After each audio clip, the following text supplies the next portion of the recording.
I'm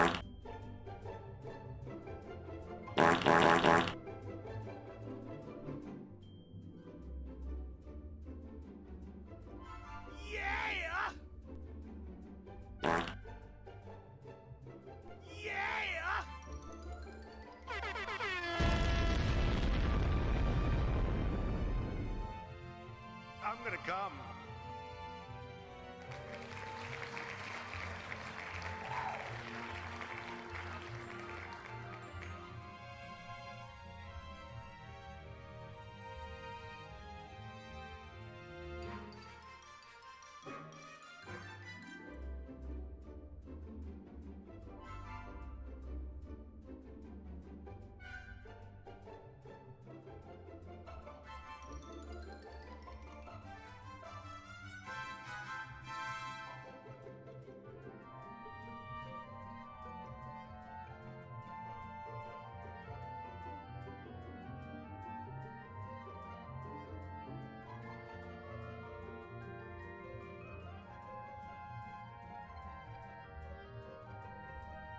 Who knows? But we're here because we want to know who will be nominated for this year's Oscars.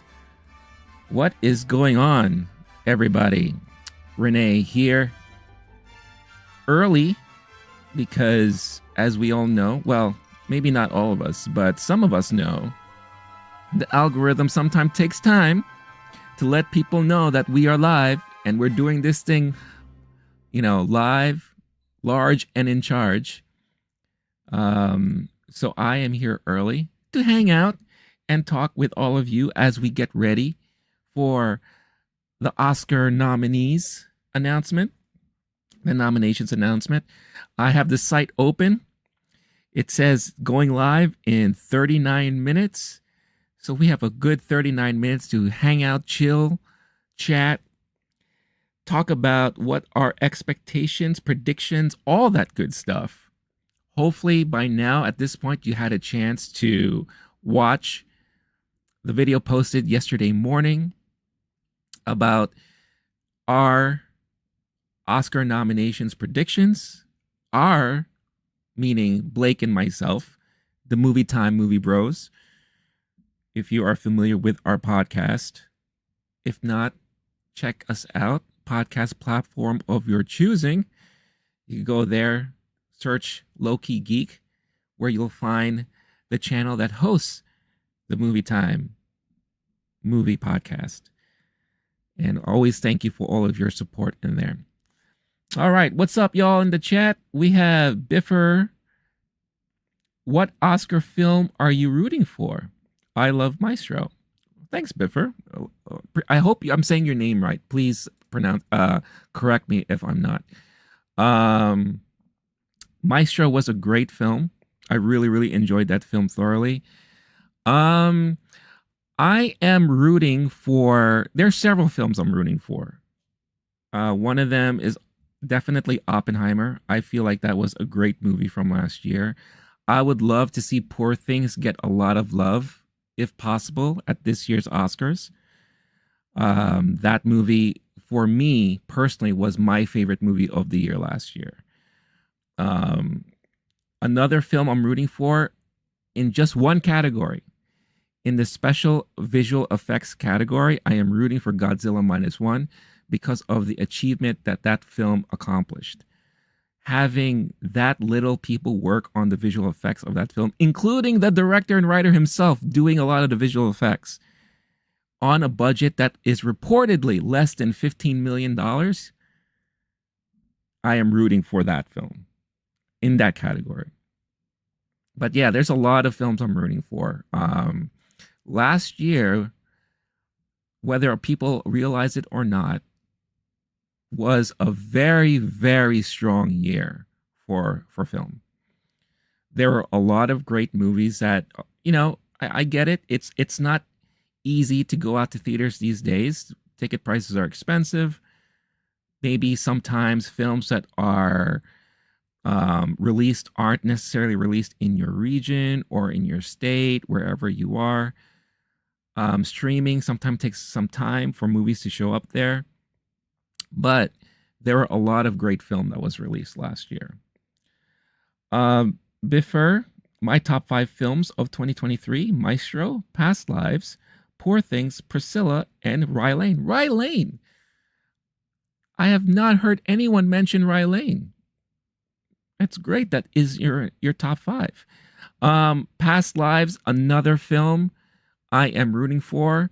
I am rooting for Past Lives primarily for Celine's song. I would love it. I know it's a long shot.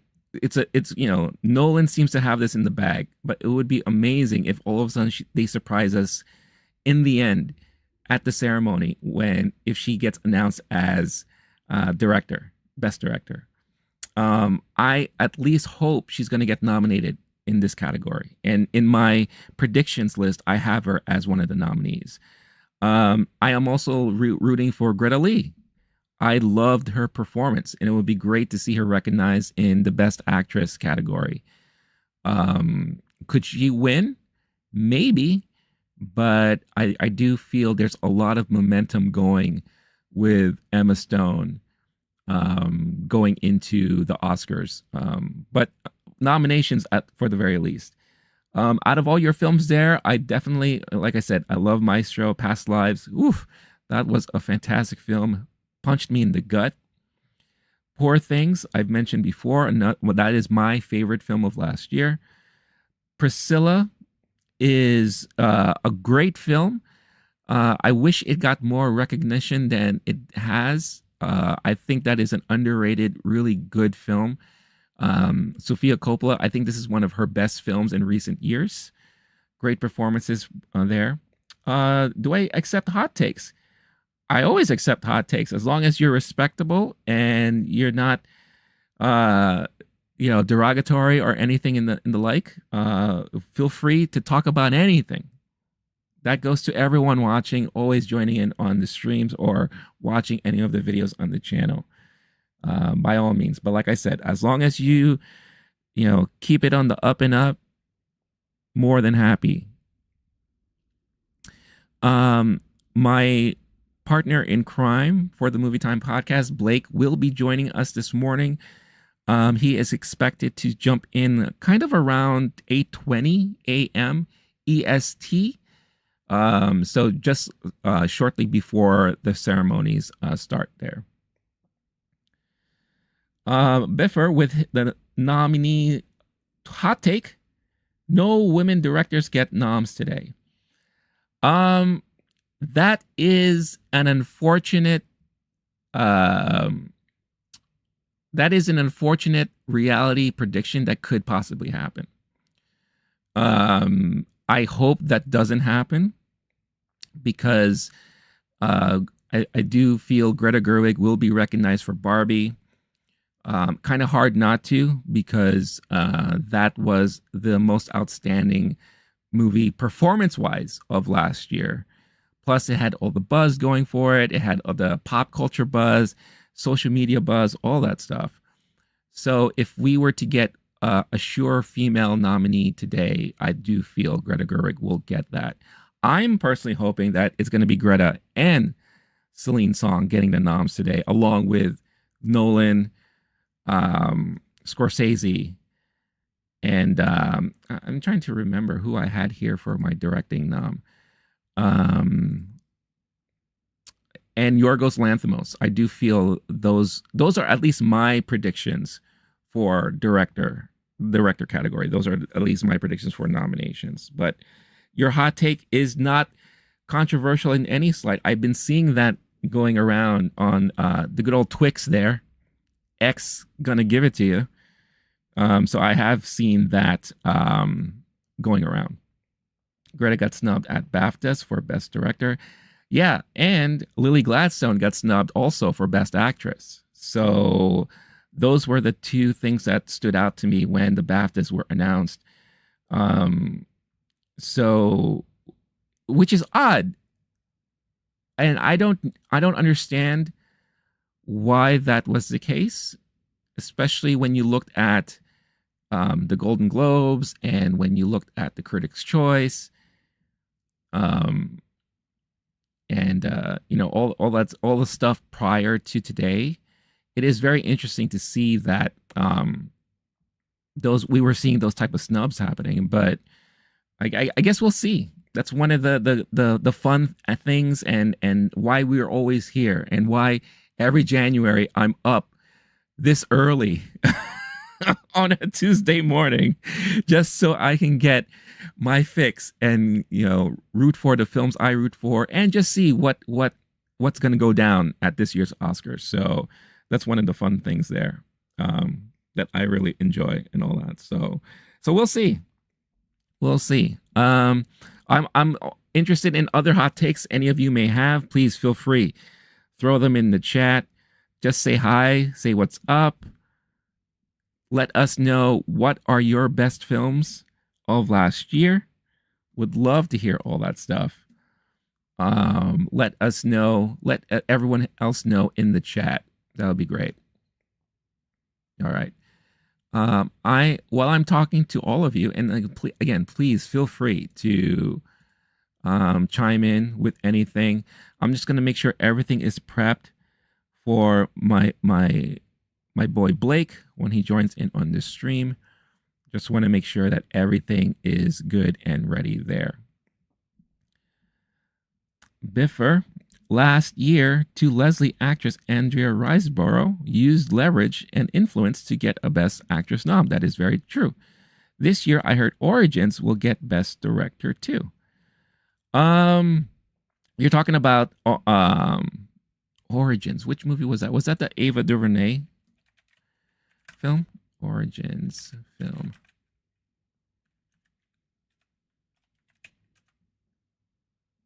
Origin. Yeah, that's Ava DuVernay. That is a movie I have yet to see. Here in New York, that film finally got released last week in limited release. So I'm dying to see that. Hey, the one thing I say every year, we could predict whatever we like. The critics can say stuff, the people on Rotten Tomatoes, the fans, we all have our say and favorites, and we all have our predictions and expectations. At the end of the day, it's politics. Whoever has the strongest campaigns, whoever shakes the most hands, whoever does the favors, or whatever the case is, whoever owes someone for whatever, at the end of the day, unfortunately, that's still the case when it comes to the Academy. That still plays a very heavy part. Now, I know they're trying to cut back and they're trying to police a lot of that stuff, because the whole Andrea Riseborough thing that happened last year was, not only was it a surprise, but it was unfortunate for those who deserved that nominee from last year. A lot of people were kind of left out of that category. And for what? Just for the recognition. And of course, she wasn't really expected to win in the long run, right? But at the end of the day, it's like anything politics related. The best way you can. That's why I also said, if you pay attention to the channel, if you've watched some of the past streams, some of the episodes, if you listen to the podcast, this is the time of year where if you are reading any of the trades, Hollywood Reporter, Variety, if you're on Letterboxd, if you're on Facebook, if you're on Twitter or X, Instagram, you're going to be inundated with a lot of for your consideration campaigns, even for movies that have no shot whatsoever. But studios are going to be campaigning for their own property, for their own performers, for their own films. And it's like any political year, any election year, especially here in the United States, it's always the same case. Just to get the voting bodies awareness that these films are there, and hoping that they will land and secure their votes along the way. So will we get surprises? It's very possible. Very, very possible. Again, that's one of the most exciting and important things of why I personally do this, and why I love sharing these moments with all of you out there. So yeah, so we shall see what happens. All right, let me make sure I have this here available. So when Blake is ready.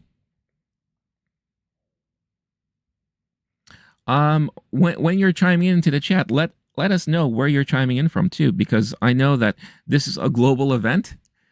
Everywhere, everyone around who are big movie fans, cinephiles, casual fans, fans of celebrity stardom, all that stuff, they tune in for this. Maybe in the country you're in, it's at night, it's nighttime for you, maybe afternoon. It is early morning for me. So I definitely had to, that's why I need my coffee right now. But please chime in. Let us know where you're chiming in from. I always get excited when I, get a chance to chat with people from all over the world during these events. So it's like the best thing ever for me.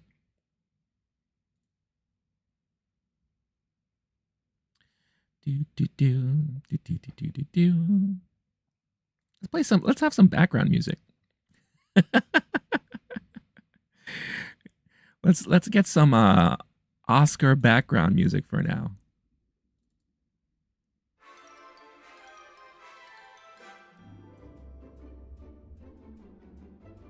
And if it's too loud, please do let me know, because I understand how sometimes these things can be like inundatingly loud.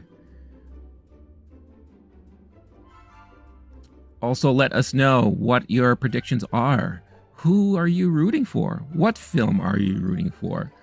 Let us know all that good stuff in the comments. Let us all know. Let's have conversation. What movie or performance disappointed you from last year? We always have like those high expectations every year when a certain film comes out from a certain director. And sometimes we unfortunately get disappointed. For me, what was a disappointing film for me last year? You know what? Let me open up my Letterboxd and see.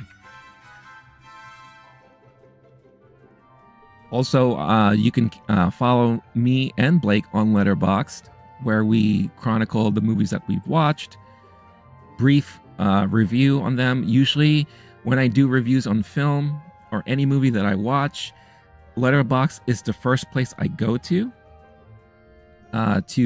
chronicle and put in my quick kind of review on the movies that I watch. So if you want to follow us there, just type in Low-Key Geek on Letterboxd and you could follow us there. As far as disappointments from last year, let's see. I'm just trying to... Ferrari was kind of a letdown for me, to be honest with you. I was really looking forward to a new Michael Mann film. And I am a big fan of Adam Driver. But Ferrari, for me, felt flat. It fell flat for me. I was kind of disappointed about that. The movie Foe with Saoirse Ronan and my gosh, why can't I remember his name? Paul Mescal, sorry. Was an interesting premise. I really enjoyed.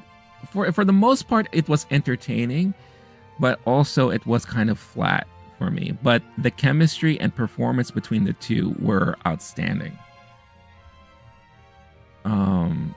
Let's see what else. I'll be honest with you. I was not a huge fan overall of Anatomy of a Fall. A lot of people were buzzing about that film.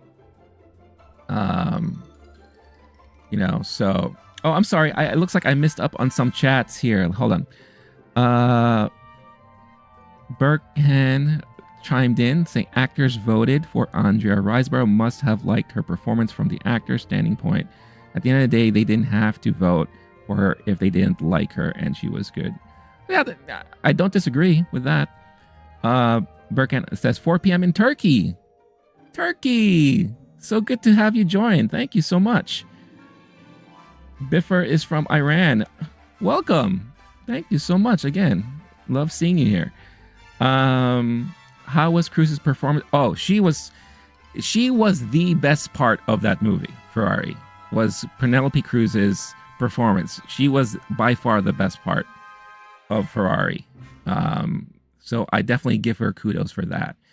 My buddy, who's going to be joining in on the stream soon, he has her. He's predicting that she's going to get nominated for supporting actress, I believe. Let me just check. On his, we have a sheet that we keep, but yeah, supporting actress. That's how strong of a performance he felt about her.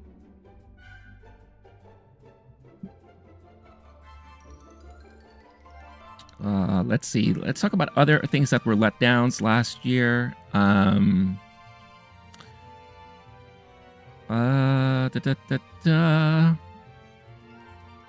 Or we could talk about surprises. Yeah, let's talk about surprises. Because again, I don't like talking about, bad film. Because, people work very hard on these movies. Biffer, my favorite film not in the award circle, I loved Yannick, a French comedy about an audience stopping in the middle of a performance of the play to offer critique. I have not heard of that film. You know what? That sounds interesting. I'm going to write that down. Yannick.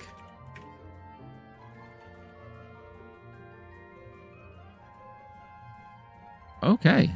I am going to. This looks very interesting. All right. That kind of sounds something like up my alley. So thank you for mentioning that, or else I would not have known. So that sounds very interesting to me. Check out Yannick, director. He's a madman. Okay. I'll definitely look into that. Burkhan, Poor Things is weird. Yeah, it's not a film for everybody. However, for me personally, it was my favorite film of last year.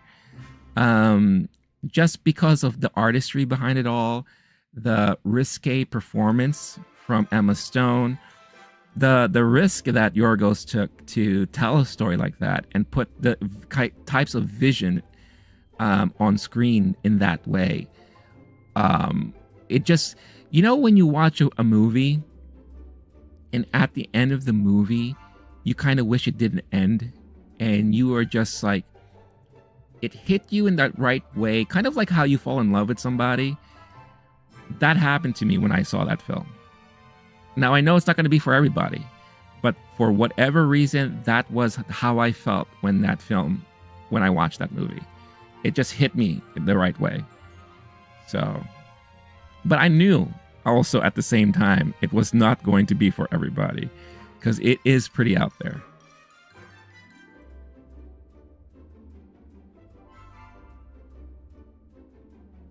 All right, I am just going to send a message to Blake here just to make sure he has the right login information.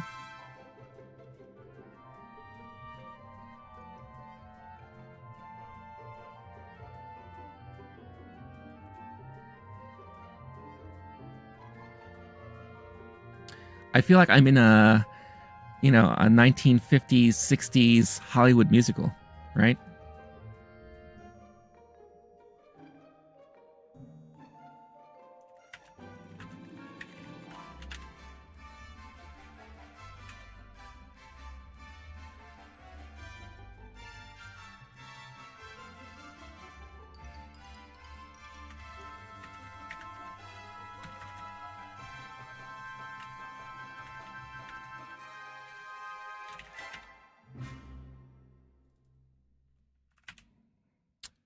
All right. Information has been sent. Hopefully he receives it in time. If not, it's fine. We could always figure out the login stuff right before the festivities start here. So, all right. All that out of the way. Surprises. Movie surprises from last year. The movie Jules. That for me stands out as the #1 surprise film of last year for me, because I went into watching that. I was attending a screening for it, and I was like, okay, it's an alien movie. You got some older, like in an older community. You got Ben Kingsley there. You know, he's hit or miss. Um, but man, that movie just shows you the simplicity in storytelling. You know, the writing, the directing. It was charming. It was funny, and it was emotional. You know, and it, like, especially when you think about the overall theme about the elderly community wanting to always just be heard and not be kind of dismissed because they're the older generation and the younger generation's trying to come in and all that. You know, they were given a voice finally, and it was because of the help of this alien. Very, very, very great movie.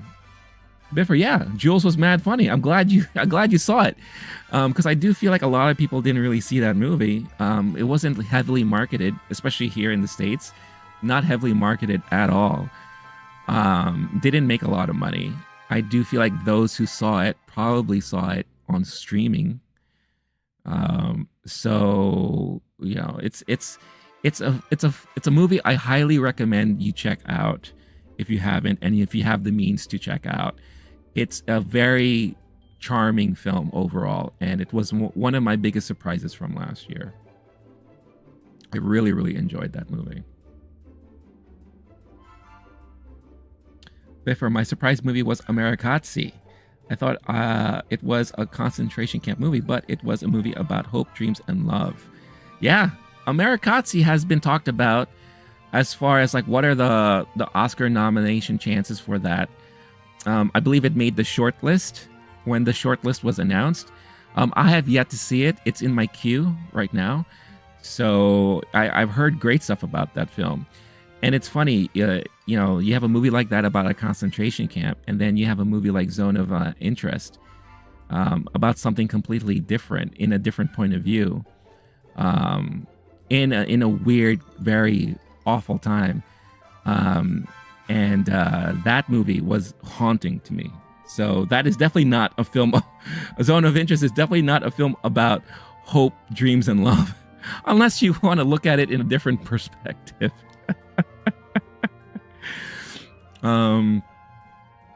Let's see. I'm just looking through my list of film because I saw so many movies last year. Last year was the most movies I've watched in all of my movie watching years, I think.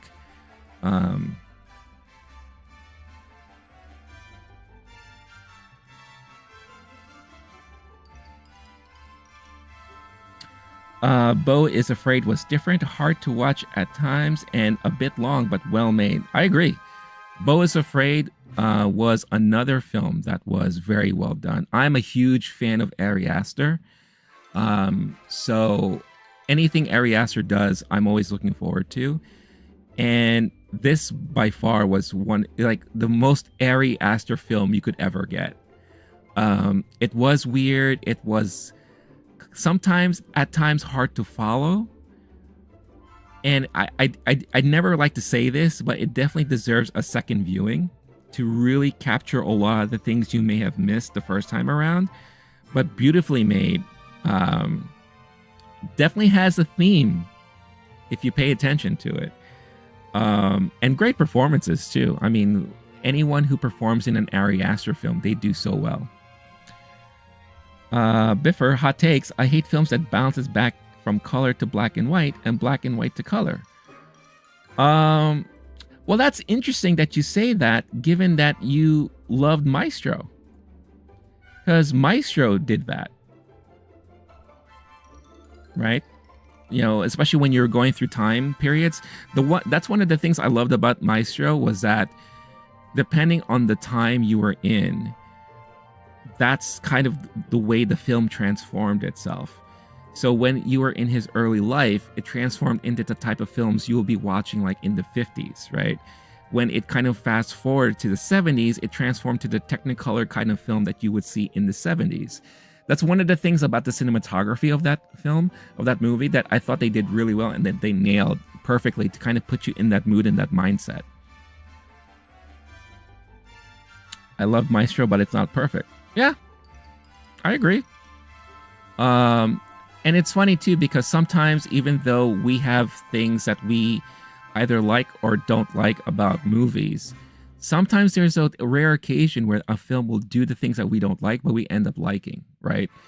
Again, it's uh it's a combination and conglomerate of everything that kind of falls into place like a puzzle, right?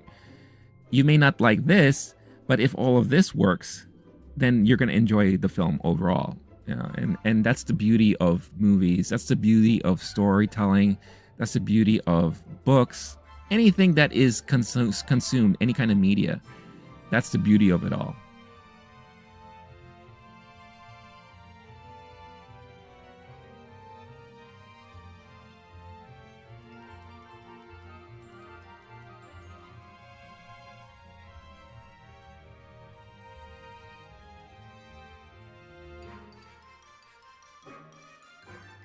Does May December have chance at any Oscar noms today? In my prediction list, I have two possibilities that May December could be nominated in. That is, let's see here, original screenplay. I think it has a chance for a nom there, and this could be a long shot, but supporting actress for Julianne Moore. I thought she did a fantastic job in that movie, and I'm just rooting for her because I think her performance was good. Natalie Portman was good too, but I think she definitely like took the cake there as far as that. So those are at least my predictions, but we'll see. We'll see. I could be way off.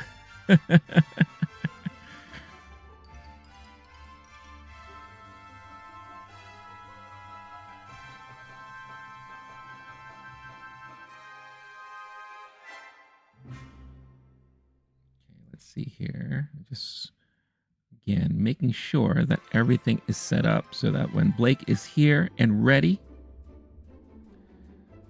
we can have a good time.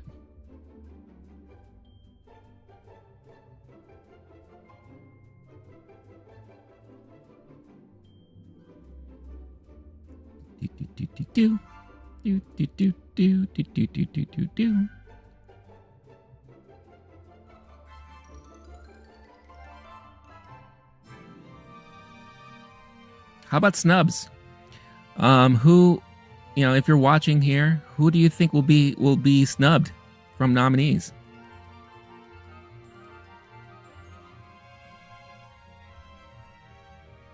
I think Margot Robbie's going to be snubbed. I don't think she's going to get nominated for Best Actress, to be honest. Yeah, Iron Claw. That's so unfortunate too, because that was such a great film. What is that? Are you guys hearing that? What is that?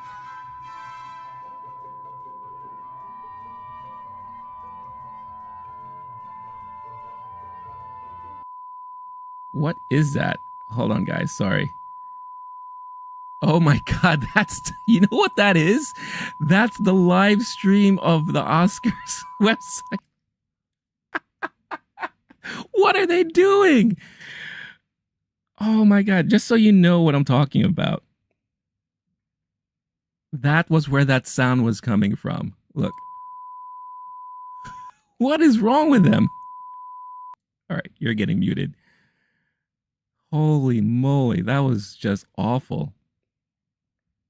All right. Well, at least we have a countdown. All right. The creator snubbed. I'm predicting they may have a chance at visual effects. Sterling K. Brown snub. I agree there. Carey Mulligan or Margot Robbie. Yeah, I think it may be Margot Robbie getting snubbed, in my opinion. Color Purple gonna get snubbed. In my predictions, I actually have Color Purple appearing in a lot of nominations, getting a lot of nominations. Maybe that's just me. I don't know. But that's also a possibility for sure. Coleman, I think, will sneak in there as far as actor, as an actor and acting nomination. I think it will sneak in there. Leo, I think, will be the one who might get snubbed. It has a chance there, at least.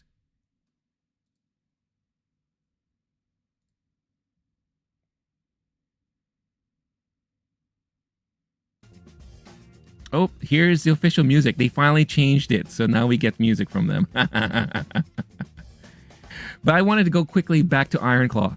Um, Beautiful film, touching brother story.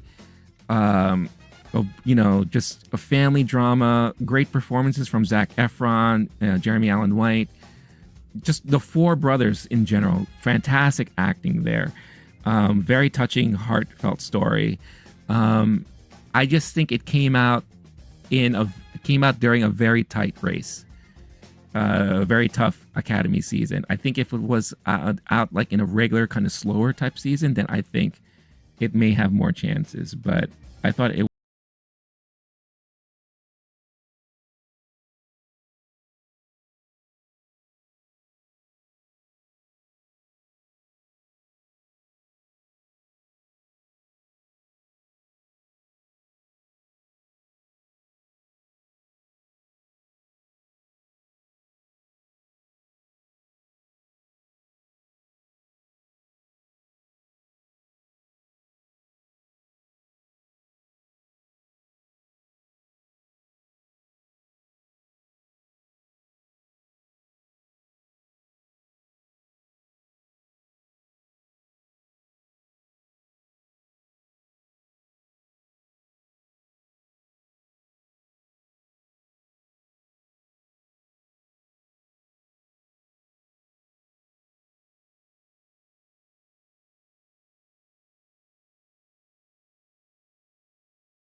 Hold on one second.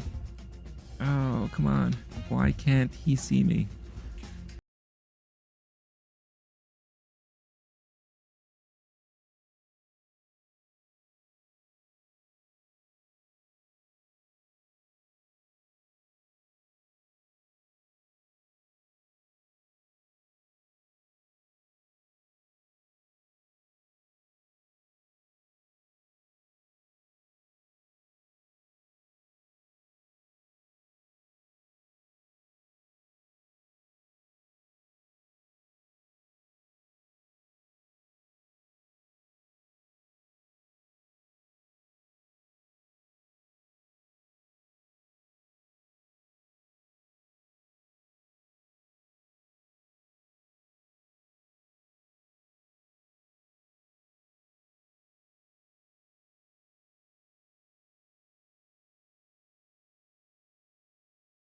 Okay. The best picture went to Chicken Run 2, the Golden Nugget, whatever.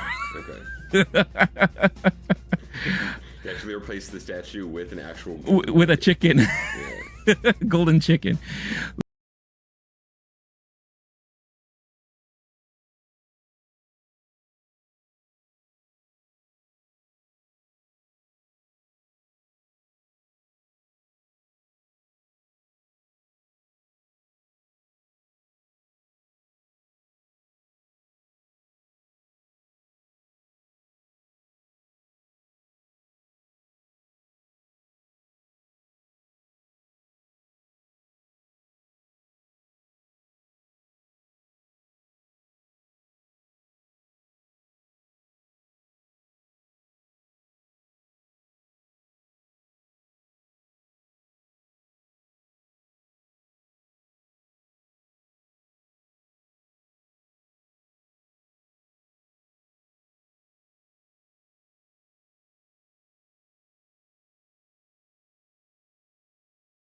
To do it for the East Coast people, right?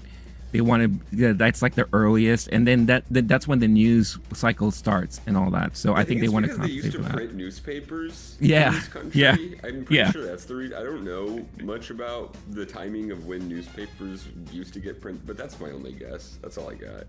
Yeah. That sounds about right too. On Good Morning America, or I don't even know what time that show's on. Yeah, it's kind of. It's kind of. You're feeling like a failure. Mm-hmm. They release about 1,000 movies a year. I'm just ballparking there. That's just an early morning. I haven't had my coffee yet estimate.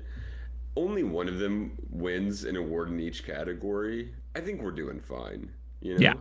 Yeah. That's a lot of failure every single year. In fact, you're much more likely to fail than to succeed in award season. That's true. Yeah. Think about that next time that you're having a rough morning, having a tough Monday, tough Tuesday. Just think about all the great performances in Oscar history that just didn't quite get there. Yeah. Just failure. Just failure. Overall, just failure. Real quick, we have a Biffer, another comment here. My top 3 award categories: international, then animation, then documentary. All right. So for those 3, which films are you rooting for? Let us know in the comments. Would love to know that. Having great conversation with those joining us this morning. A lot. So the going on the hot take of the morning. Hot take. We may not see a female nominee in directing. Yeah. Is that a hot take, or is that not just really? That's what I was saying. History. Yeah. That's all I was saying. I was going through the list literally last night on my train ride home, because this is my life, and I was thinking about just if we don't get Gerwig, if we don't get Trier, my expectations aren't high for Past Lives this morning. Yeah. Do you have? So are you have a live video on your end? How's this going to work? I do. Yeah. So I'm going to switch to that now because we are down to a minute here. So can you hear it? No. You can't hear it. No. Okay. No, but honestly, I don't even care about awards, you know? I'm just happy to be here. All right. You should be able to see my screen now. It's black on their end, so that's not me. Yes, okay. Then yeah, I just saw the title of the YouTube video. That's okay. Good. They went live and with this piercing sound, you know, like the color bars and the beep like you see on the TV, and I was like, where is that coming from? That's for the West Coast people who left this video up all night and they're like right. trying to wake up. Hey, right. Hey, buddy. Okay, here we go. You still can't hear this, huh? No audio on my end. Yeah. How about that? Audio. Good morning from Los Angeles, and for those who are watching around the world, good afternoon and good evening. Welcome to one of the most exciting days of the year, the Oscars nominations announcement. Now, who is she?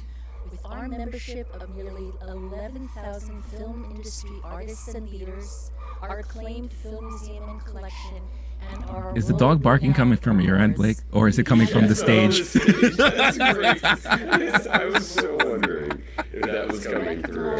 And then for a moment I was like, wait, are we broadcasting a dog sound to everyone watching this?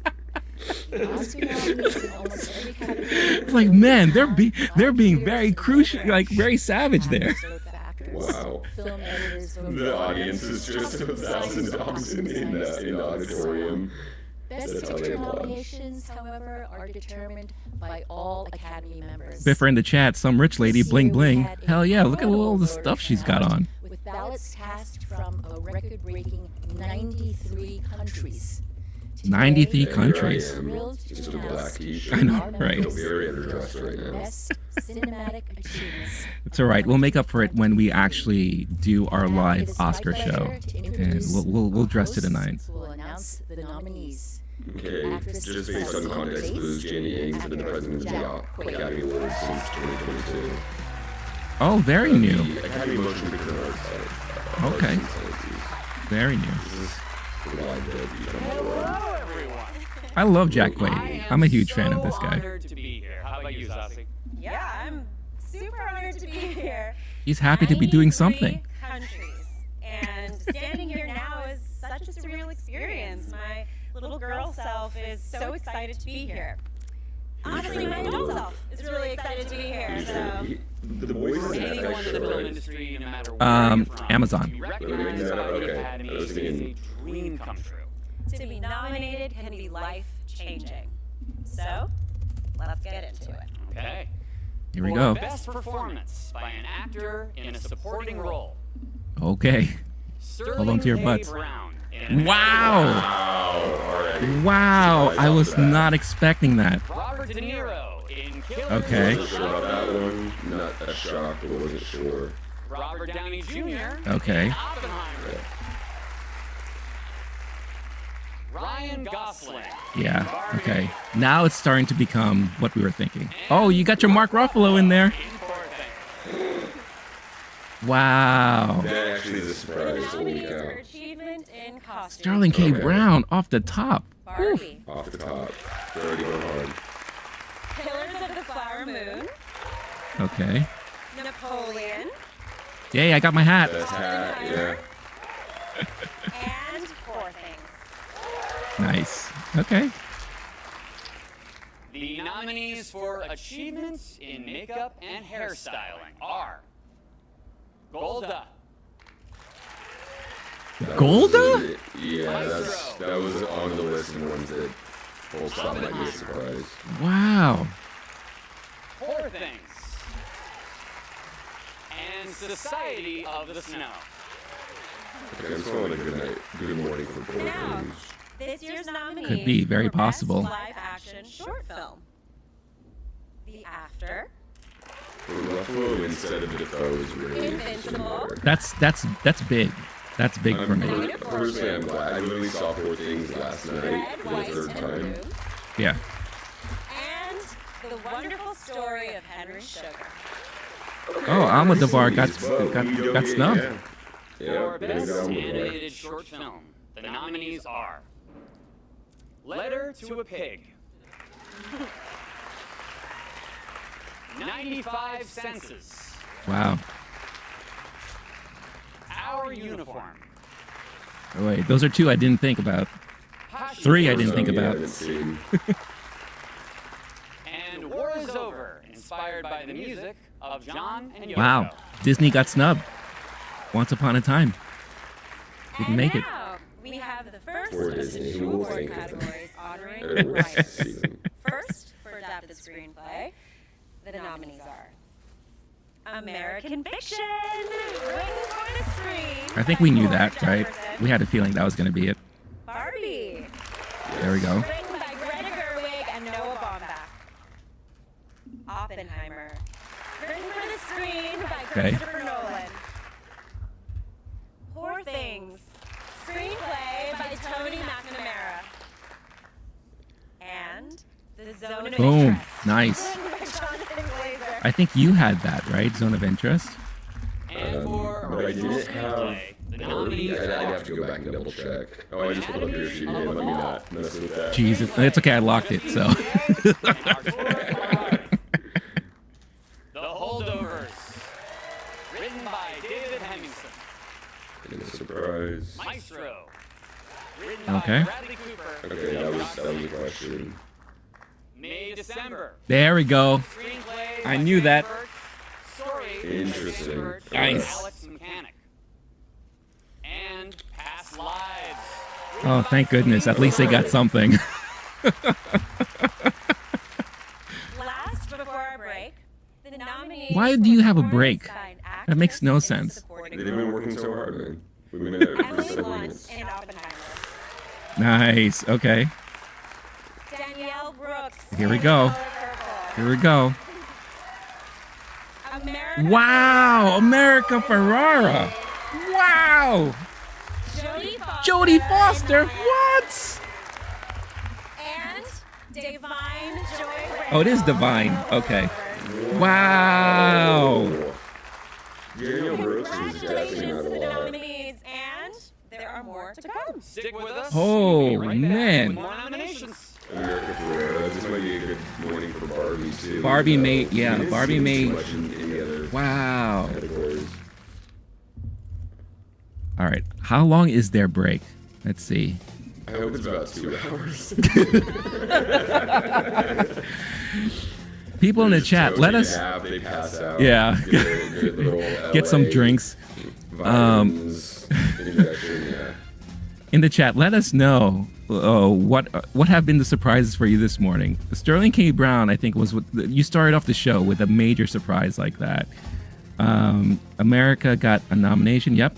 I think for me that's a big surprise. America Ferrera with her nomination there. Jodie Foster. I don't think a lot of people were expecting her to get nominated. I still have yet to watch that movie. Now I'm going to have to. Wait, which movie? Naiad? Oh, Naiad? Yeah. Yeah. Enjoy it, man. That was one of those I put in the work, you know? Whenever they were, I was just like, hey, I gotta watch as many possible nominees. Watching all the short films is made that much more exciting when they were announcing it. Yeah. But there's still a couple there that are totally unavailable right now to anyone. Yeah, that sucks, yeah. Unless maybe if you're a voter, I'm sure. Yeah. But I think my biggest surprise so far is that Dawn of the Nugget's been in every single, and they've been blanked in every single category. I am so far. disappointed. But we have animation coming up. Okay, thank goodness. Yeah. Because I was thinking supporting actress, supporting actor, makeup, everything. And so far, not even a single nomination for Shaking on Dawn of the Nugget. Yeah. We got LLS, No Killers of the Flower Moon for adapted. Yeah. I'm actually kind of surprised by that too, because I think I had that in my predictions. Also Birkin, Jodie, yes. So we have a fan for Jodie Foster nomination there. I mean, I have to watch that movie now. I can't say anything because I haven't seen it. So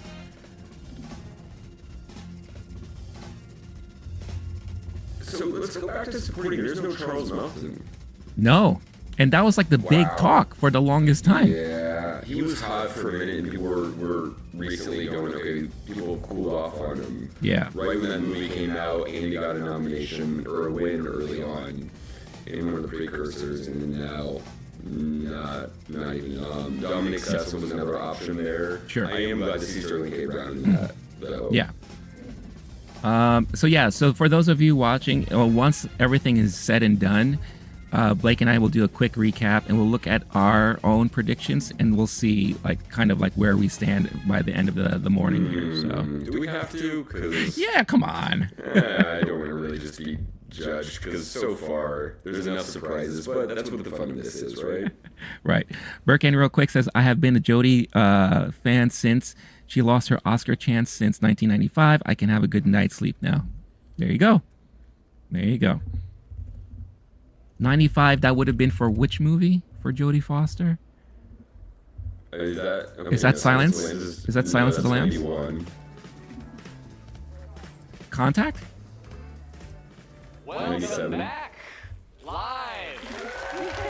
Welcome back, guys. Is everyone in attendance? Are they critics and all? Oh, Nell, Nell. which was an Okay. 84 movie. Gotcha. What an exciting lineup so far. What's up next? The nominees for achievement in music, original Ooh, song, I'm so curious about this one. This is an The interesting Fire one. Inside from Flamin' Hot. Yes!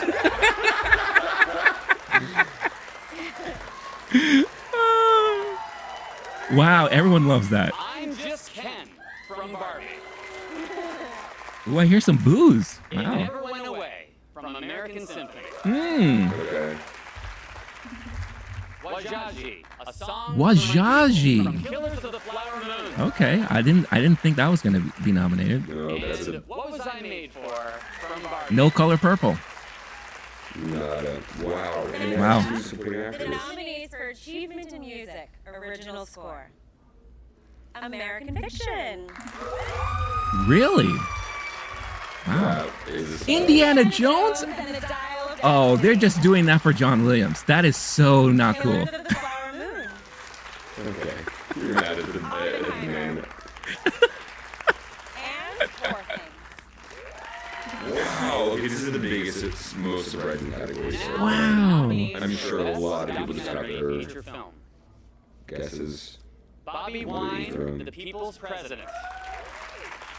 Okay. The Eternal Memory.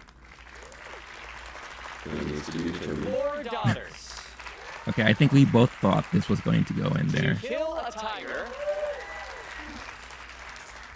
20 Days in 20 Mariupol. Days in Mariupol. Wow. Next, for best It's always those small documentary categories feature that film, mess things up. The nominees are The ABCs of Book Banning, Okay. The Barber of Little Rock, Okay. Island in Between, Saw that one The Last yesterday. Repair Shop, and Nine and Waipo. For Best International Feature Film. Oh, here we go. Nominees I'm are excited for this one. Let's go. Io Capitano. Wow. Okay. Perfect Days. I thought. Yeah, I think I thought that. Society of the Snow, Spain. The Teachers Lounge. There you go. You got your. You thought that was going to be in there. And the Zone of Interest. Zone of interest. All right. And for Best Animated Feature Film, Here we go. here are the Chicken nominees. Run 2. The Boy and the Heron, Elemental, Elemental snuck in there, huh? Nimona, Okay. Robot Dreams, Robot Yes, Dreams. there you go. Wow. Spider-Man, It's no Teenage Mutant Ninja Turtles. No Teenage Mutant Ninja Turtles. Here Definitely are the no Wish. nominees for achievement in production design. Barbie. Interesting. Okay. Killers of the Flower Moon. Mm-hmm. Napoleon. See, I knew Napoleon was going to get some love. Oppenheimer. And Poor Things. I mean, so far Napoleon is doing better just by having a couple in for here. achievement in Yeah. film editing. The nominees Definitely. are Anatomy of a Fall, The Holdovers, Killers of the Flower Moon, Interesting so far. Oppenheimer, and Poor Things. Poor Things. I think Poor Things is going to be the overall winner of the morning. Yeah, so far it's looking really nice for the whole thing. Oppenheimer might get there with, once you throw in some acting. Yeah. The Just a creator. chunk of acting ones. Oh, the creator for sound. I didn't think that.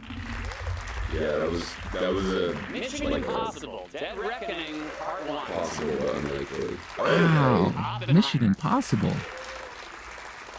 And the Zone of Interest. Fascinating. Next, the nominees for Interesting. achievement That's in another visual good one. effects. All right, visual The creator. effects. Okay, I thought that. I definitely thought that. Godzilla, For Minecraft, Yes! Nice. Okay. Here we Guardians go. of the Galaxy Volume 3, Mission Impossible, Mission Dead Impossible. Reckoning, Wow. and Napoleon. All right. Interesting. All right. For achievement in cinematography, the nominees are El Conde, Wow.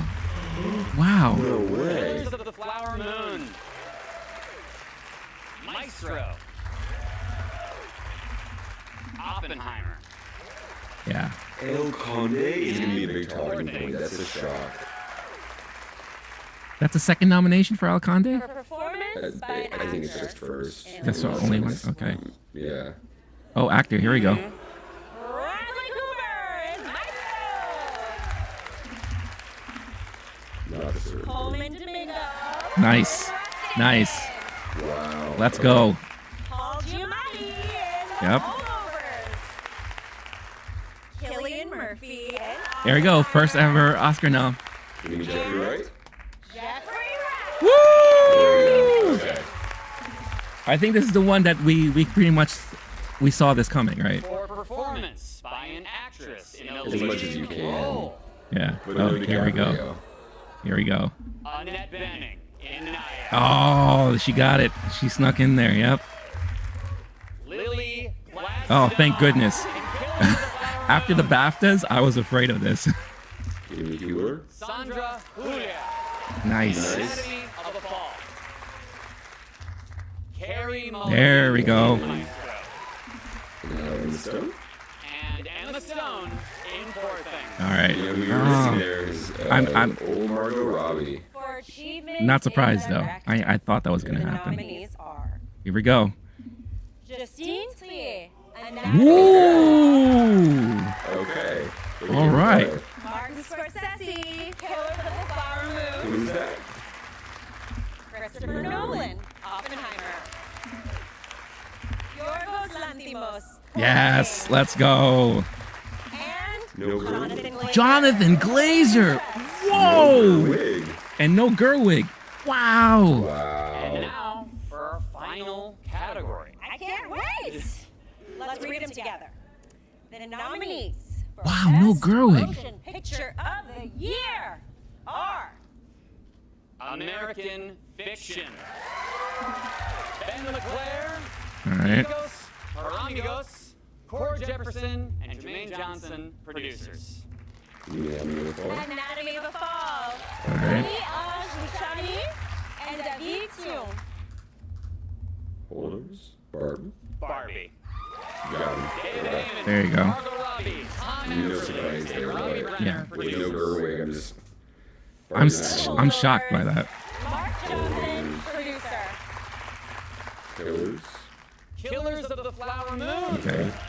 So far, I feel like this has been like Bradley Thomas, Martin what we Scorsese, expected. And Daniel Lupi, producers.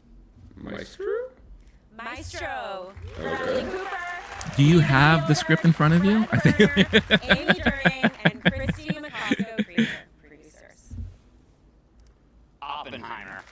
Oppenheimer. Emma Thomas, Charles So Roden, Photoshop. and Christopher Yeah. Nolan, producers. Past Lives. Thank goodness. Thank goodness. At least something. Poor Things. Wow. There we go. Andrew One more, Love, right? Yorgos Lanthimos, and Emma Stone, Is producers. it Spider-Man? Is the last question. Zone of interest. Wow. Let's go. I think that category saved me.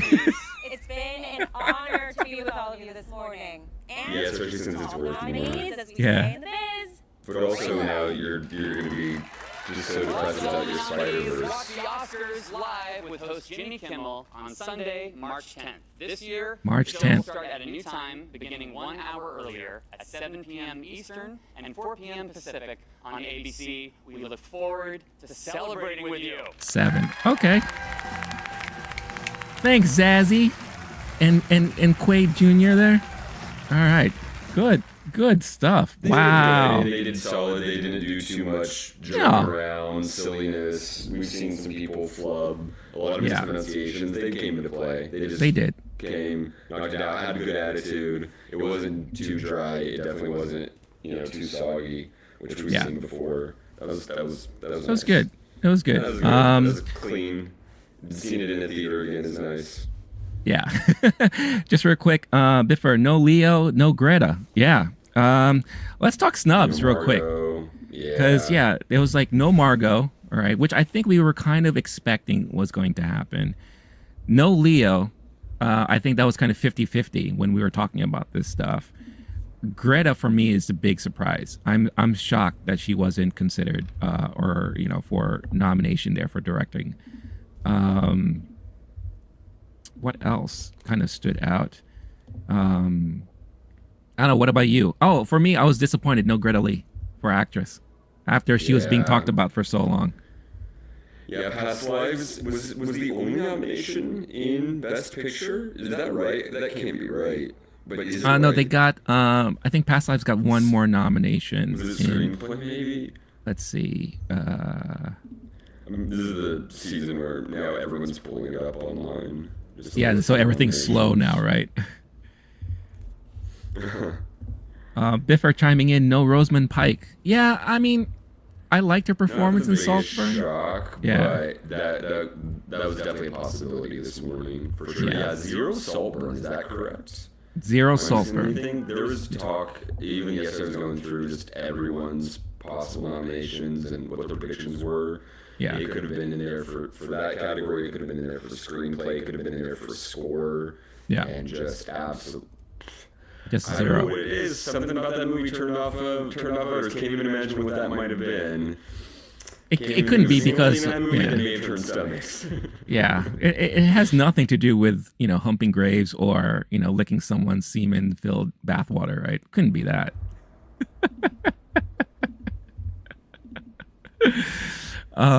Let's see. So you want to go through category by category? Do you have a list pulled up? That's what I'm working on right now. The website I just went to just completely froze up on Did me it when I crash? was waiting. I feel like everyone's It's freaking out like right now. 90s again. Yeah. Let's see. Let's check out. I'm also worried because some of the website, you go to like the wrong news site, and now you get all, like 8 pop-ups now. Something's going on. The news isn't doing so hot these days. Well, everyone needs money, so everyone's trying to. Money. Yeah.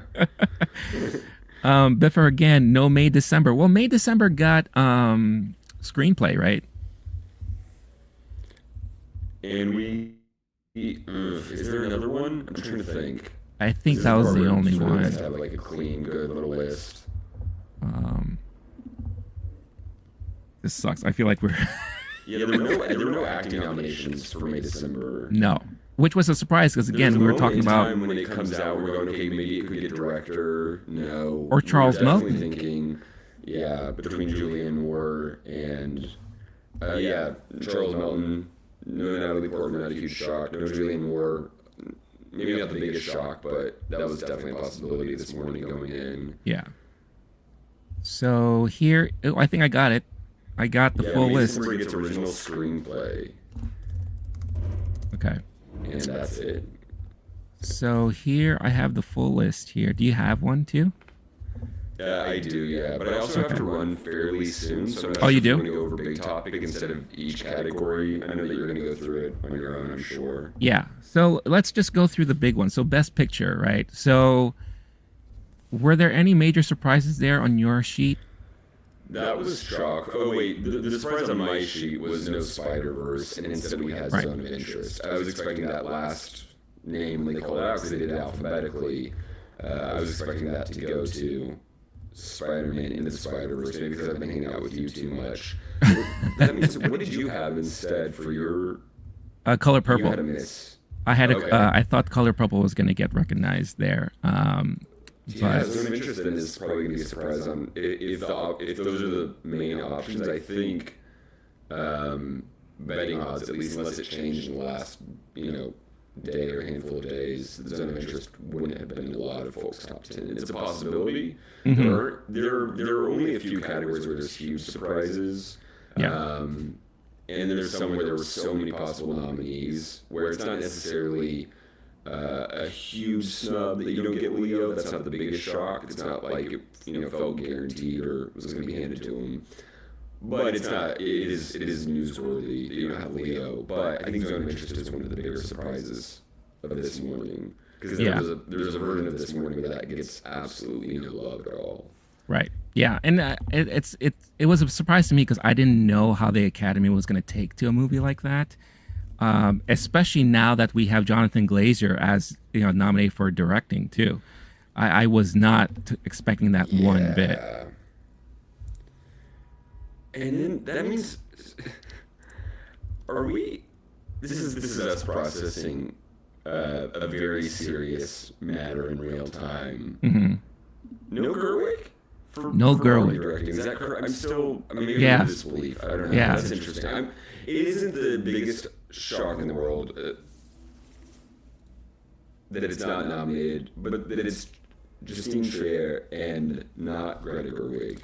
I'm fascinated by that. It's crazy. The big ones that were announced for directing, Justin Trier, who, I mean, if you looked at more of the international awards circuit, she was getting a lot of recognition for Anatomy of a Fall. Jonathan Glazer, I think, by far is the biggest surprise in directing for me.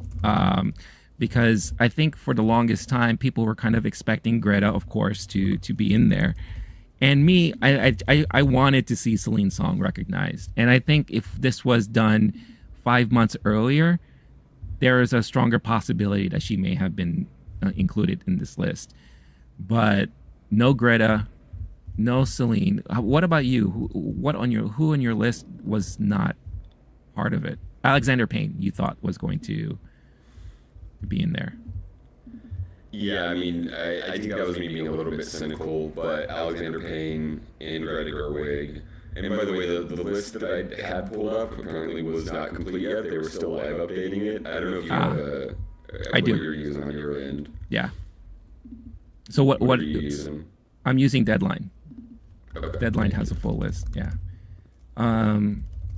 Let's go into actor. So I had a clean sweep in acting. I guessed all of them. All for acting, or you mean actor?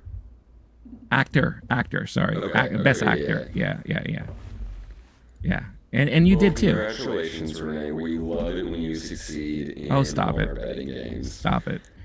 Yeah, that's right. Giamatti's in, no surprise, Cillian Murphy. That'll be an interesting head-to-head.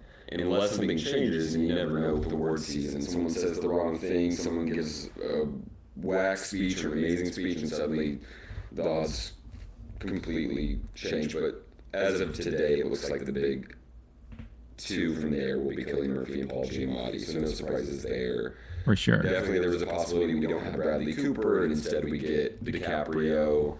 Coleman Domingo's a nice, it's not necessarily a surprise, but because of Rustin, there was a possibility that Coleman Domingo gets in for supporting actor instead, kind of in the way that they'll show love to someone for doing two great performances in the same year.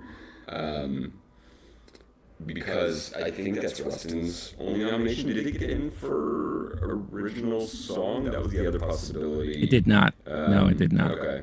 Yeah. There was another big chance for Rustin. So we got basically minimal awards, just showing love to Coleman Domingo.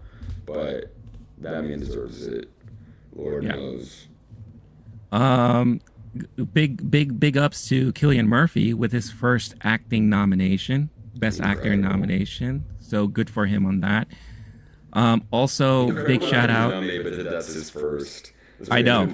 I know. For 30 plus years, something. It's crazy. Wow. It's crazy. Also, big shout out to Lily Gladstone, who first Native American to be nominated in a major category like Best Actress. Where are you getting that? Is that a fact? Yeah, I'm getting it from. I saw it on here for on Deadline. Congrats, Lily Gladstone. I mean, again, not a surprise, but very well deserved. And I could be wrong. I don't feel like we heard Killers a ton, or at least there was some fledgling categories where it was left off. But it does get director, it does get actress, it is in Best Picture. I think, and it was in score actually, now that I think about it. And that was definitely a fledgling category for it where it may have been left off. So maybe it actually had a better morning than I realized. I'm also wondering, I'm excited for someone to do some real early morning math to figure out what the totals are for each movie. That's always a fun stat to look over. Yeah, I think just by recognition, we definitely heard more Poor Things than Oppenheimer. It feels like. It was our number one movie of the year too. It was. Sometimes my mental bias will be like definitely noticing that, or noticing it whenever it doesn't pan out. Yeah. But I agree. If I had to guess, but with acting, it gets only Emma Stone and Mark Ruffalo. There's definitely the possibility of Ruffalo and Dafoe, and having those two men on the awards circuit on Oscars night would have been fun. Yeah. Let's talk about supporting actress. I think another big surprise was America Ferrera. I don't think I don't think a lot of people were kind of expecting her to be nominated here. Similarly, again, it's not the biggest shock. She was in like the 6th spot, the 7th spot, depending on where you're looking, but definitely not expected. Definitely not the average person's ballot wasn't including America Ferrera, and that speech stood out. The moment at the Golden Globes that she had with I'm going to get him confused. Kevin Costner, not Dennis Quaid. Where he said the speech himself. Yeah. Yeah. And it made her look even because he just was a little bit of a mess up there. And it was like, okay, that American Pharaoh may be way better than. I almost said Kevin Bacon now. How do I always do this? Kevin Bacon. Costner. Dennis Quaid, Kevin Bacon, Kevin Costner, proving they're not the same person. Not sure. Haven't had my coffee yet. But no, that's an exciting one. And then who does that leave off? Because I don't think either of us had. Well, and I know in real time I was surprised by certain names popping up. Some of them I was going, oh my gosh, that's a shock. It wasn't necessarily. I had written down Divine Joy Randolph, Danielle Brooks, and we went no Penelope Cruz and no Julianne Moore. Yeah, no Penelope, no Julianne Moore. For me, I had Taraji P. Henson. I thought she may have a good shot. Yeah, sneaking in there. But nothing. Also in supporting actor, I think we brought this up before, Charles Melton. Like, that is like a great example of early buzz dying out, like, fast, right? Like, It was like he was like the talk of the town in December, early January. Like, people cannot stop talking about this dude. And he kept popping up everywhere. Nothing when it comes to the big dance here. Okay, by my count, Poor Things had 8 total nominations, which when we were talking after that movie came out looking at possibles, we were saying 11 was possible. But that's if you get a couple more of these categories, and it makes a huge difference. The difference between 8 and, being up there with the record is huge. But if that still might be the most nominated movie of the night. Killers of the Flower Moon definitely isn't on that level. Oppenheimer's going to be another possibility. Oppenheimer might be. I think Oppenheimer, especially with the smaller categories, I think they may be up there for sure. 5, 6, 7, 8, 9. Yeah, 9 for. And this is just some real back of the napkin math, but I've got 9 for Oppenheimer when I go through and count them. Oh wait, no. You know what? This list doesn't even include. It doesn't have a movie title next to the actor's name, so never mind on that. Just throw everything I just said out the window. That means Poor Things are gonna have more. Goodness, I'm so excited to really actually be able to break into this when we do our next episode where we're doing a full reaction of the nominees. Yeah, no, for sure. Really get crunching those numbers. Yeah, real quick, because I know these are your favorite categories. Let's just talk about the screenplay categories. So for adapted, I think for the most part, we were on point with this. Oh, I think with the exception of, I thought Killers of the Flower Moon will get recognized for adapted screenplay, but instead we got Zone of Interest.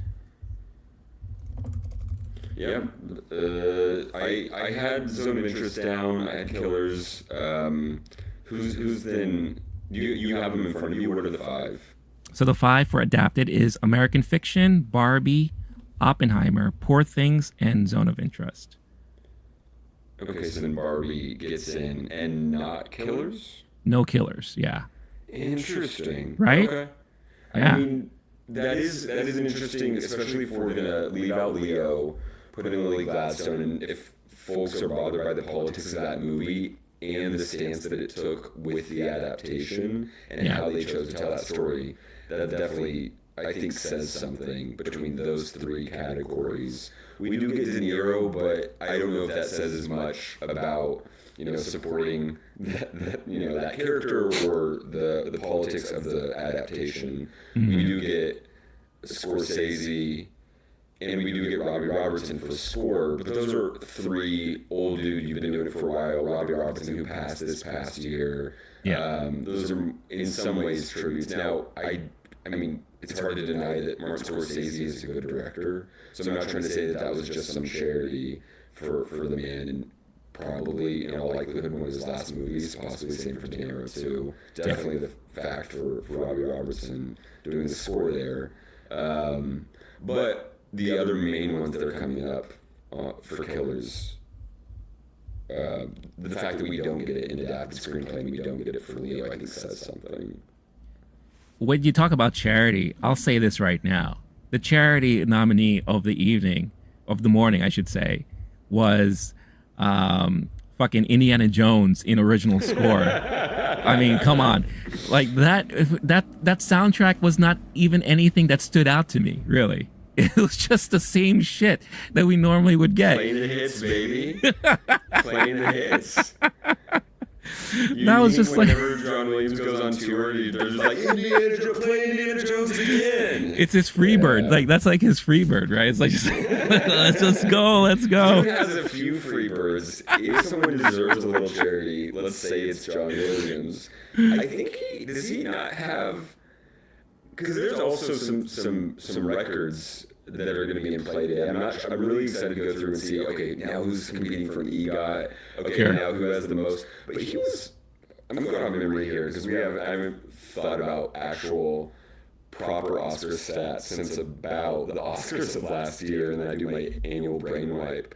But isn't he an all-time leader for nominations? He might be. There's some stat like that. Yeah, he might be. He might be. And I wouldn't be surprised because of all the movies that he's attached to with like the most memorable scores in film history. I won't be surprised if he definitely is the leader in that for sure. Oh, wait, interesting. What I'm wondering is if this stat is old. With 53 nominations, he's the second most nominated person after Walt Disney. So 54 now. Okay. Well, unless that stat is new. Wikipedia is usually they're pretty on top of it, but it would be fun to me if he makes an edit to a John Williams page. That'd be put that on a resume. That guy woke up early, or whoever that person is, woke up early and edited it immediately as soon as the announcement was made. He's like, "Let's go." I know that it's not updated because it says he's the oldest nominee at 90 years old. But nope, dude's 91. He's 91, so. Yeah. If anyone wants to go in there and start editing the Wikipedia page for John Do it now. Do it now. Hurry up. Yeah, because you got people like Blake and I looking at stats at the moment. So my question is, how many nominations does Walt Disney have? And I can't even recall, but is John Williams competing for that? Is it possible that the dude just racks up some numbers in his 90s, in his 9th decade? What would Walt Disney have been nominated for, though? Movies. No, Academy Awards. But he wasn't. He's a pretty famous guy. He's got a big company. No, I know that. I know that. But I mean, are we including all Disney like film in all time history? So that's not really how it works. I do understand what you're saying. Whenever you're the producer and you win it, and is right. No, my guy. He was a creative. I don't know if you know about his story. There's a really good. Well, I know he was an animator. Film this morning that was snubbed. No, I know he was an animator. I'm messing with you, dude. Competitive Academy Awards. I can start reading out. Three Little Pigs was an early one for my guy. Flowers and Trees, Mickey's Orphans, Building a Building. He literally had 4 in the his first 2 years competing. Dude was just racking the numbers. There's a year, 1938, at the 11th Oscars ever, where he had 4 nominations and including 1 win. Wow. So dude was just racking up numbers earlier on. Well, that's interesting too, because 1942 he has 1, 2, 3 of them, including 2 Best Documentary Short Subject. Well, what's fascinating to me too was that back then they didn't have a separate animation category, so this was just being included with everything else happening at the time, right? So these are a lot of those early ones are Best Short Subject Cartoon. Because they did have cartoon, but it wasn't for features the way it is. Got it. Nowadays. Gotcha. So that makes more sense. 1932 to, let's see, we're going all the way through, I'm just scrolling, all the way until 1952. Dude gets a ton of nominations just for shorts. Short subject, 2 reel, short subject cartoon, short subject live action. There was a 2 reel category apparently. 2 reel, wow. Yeah. When you keep it too real. Yeah. Oh, no. Different spelling. Thank you. What's that?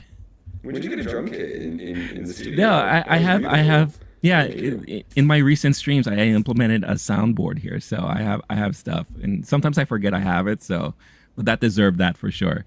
Real quick in the chat, Alonzo. 59 nominations to answer that question from earlier, so I 55. think going to have to put in a lot of work to get there, but. Well, that's probably why he announced that he's not retiring anymore. That he's gonna be continue. Yeah, so he's like, I gotta get that. I gotta get that record. He's now got 55, and Disney has 59. So. 4 more, huh? All right. He has some time. Yeah, take your vitamins, bro. He has some time. Alonzo within the chat, Killers of the Flower Moon was not realistic. Leo's wife was clearly over 25. Hot take in the chat. Thank you. There you go. I'm glad we read that on air. There you go. Let's go to original screenplay real quick here. So, was there anything that you missed out on? Because I was able to guess them all. Did you say original screenplay? Yeah. So just to recap, original screenplay, we have Anatomy of a Fall, The Holdovers, Maestro, May, December, and Past Lives. Yeah, that was my 5, and I know that those were the most common. I wasn't taking any huge risks there. Yeah. But there's always questions. There's always a few fledgling categories. My favorite thing is when you're listening to people's predictions and you're going, okay, there's always a surprise, and then you're trying to guess what the surprise is. Yeah. But then you're likely to be doubly wrong because then the actual surprise would be a different surprise. So that was an interesting category though. There were other possibilities, none of which were that likely, but that was one of the more competitive categories. There was a few locks in there, but if it wasn't May, December, and instead you had Saltburn, the fact that some people were talking about that and Saltburn gets completely zeroed out this morning, that tells you if Saltburn's competing for it, it definitely was up in the air, apparently. Yeah. Possible that Maestro. I keep saying Maestro. Maestro. Maestro wouldn't have been nominated, and it's also based on dude's life, but it's an original screenplay. It falls into that fun Barbie gray area, and I don't necessarily mean that technically it should have been adapted. I just mean tell me it's based on a book, and I'll believe you. You know what I mean? It's definitely not original subject matter like Bradley Cooper didn't come up with Leonard Bernstein from thin air. Right.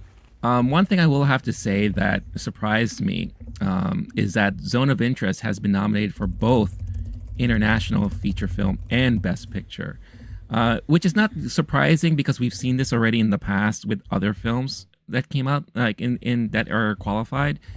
But for me, it's a little disappointing because then we lose out on opportunity to include other film in that. You know, like for example, Fallen Leaves was not announced for international, and I thought that was a very strong movie that could have been a competitor in this category.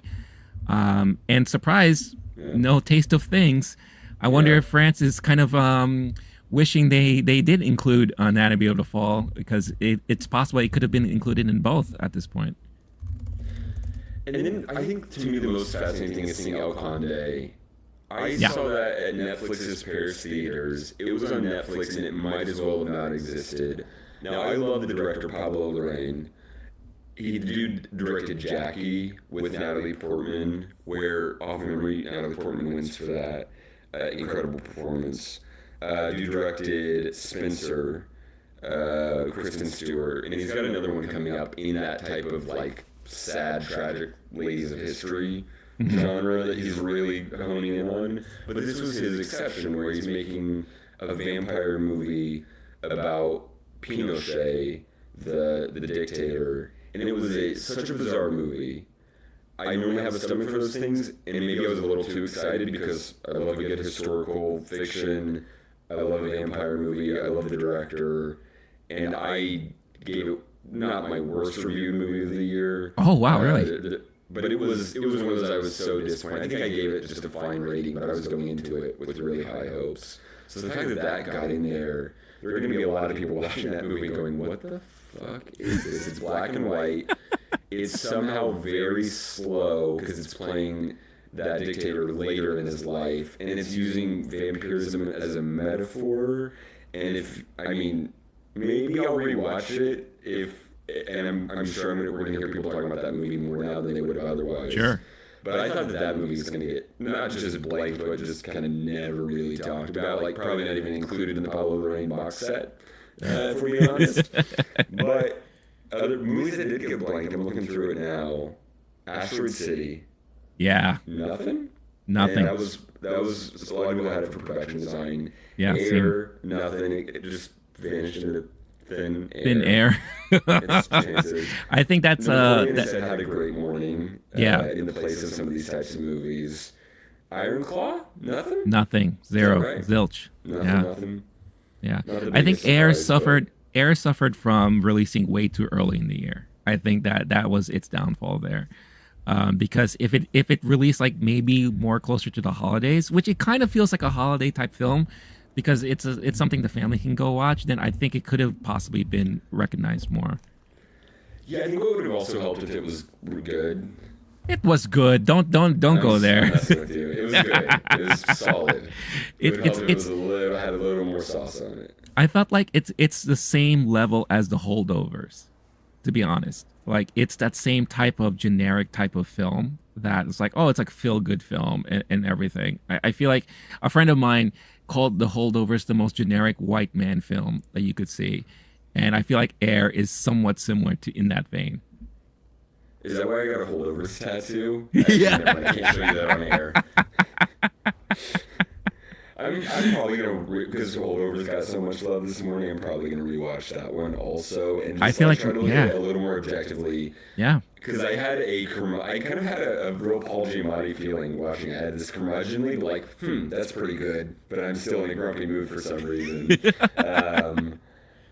very milquetoast in its way. Yeah, I do remember I laughed a good amount. I remember going like, oh, they did a good job. That was effective. Kind of thing, and for some voters that's gonna be. It's one of those this isn't even a joke about it. I called my mom after it was over. I was like, Mom, I think you're really gonna like Holdovers. Enjoy. Let me know if you see it. So there's definitely a demographic for that movie for sure. For sure, yeah, agreed. Okay. All right. I have to call it. All right. But this has been fun. Are you gonna stay on? What's your plan? I'll stay on just a little bit longer. Print out all these documents. Just to recap everything. But we'll have a chance to talk about it ourselves, and we'll include it in the next episode of the MovieTime podcast. So again, MovieTime podcast. If you want to hear more of our thoughts on the nominations, the snubs, the winners, the what the hell happened here, just tune in. Make sure you follow and subscribe to the podcast channel on your podcast platform of choice. Blake, thank you so much for joining. Have a great rest of your day. Thank you. I'm about to go listen to a song about Cheetos because I refuse to watch that movie if all you get is an original song. I watch every nominee. If you only get one original song, it's by Diane Warren. Every year I will listen to it, and if I really have the time, I'm so happy. Super getting ready for those Oscars. I'll watch it that morning maybe, or the night there you before, go. At like 3 a.m. I'm so happy I had that on my list. Oh man, I know you made fun of me for having it there, but let's go. Yeah, I'm gonna watch the movie and you and I are gonna become huge fans. We're just gonna do free SpawnCon for Cheetos. Oh man. Always good to see you. Always a treat doing this. Love you, man. All right. We'll talk to you later. Happy Oscars Day. Bye. All right. That was a lot of fun. I'm glad that Blake was able to join in this morning. He has to rush to work. Excuse me. Sorry, I'm getting all emotional with everything this morning.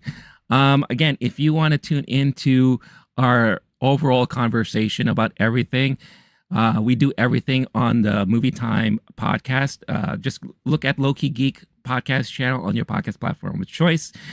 And our episodes air every week on Sundays. So you could catch our recap there for all of that. So again, for those of you watching, I would love to hear further thoughts, surprises, and all that. Let me go through the list here and just do a nice recap on everything. And I'm going off of the list here on Deadline's website. Biffer, I wish Chang'an got a nomination for Best Animation.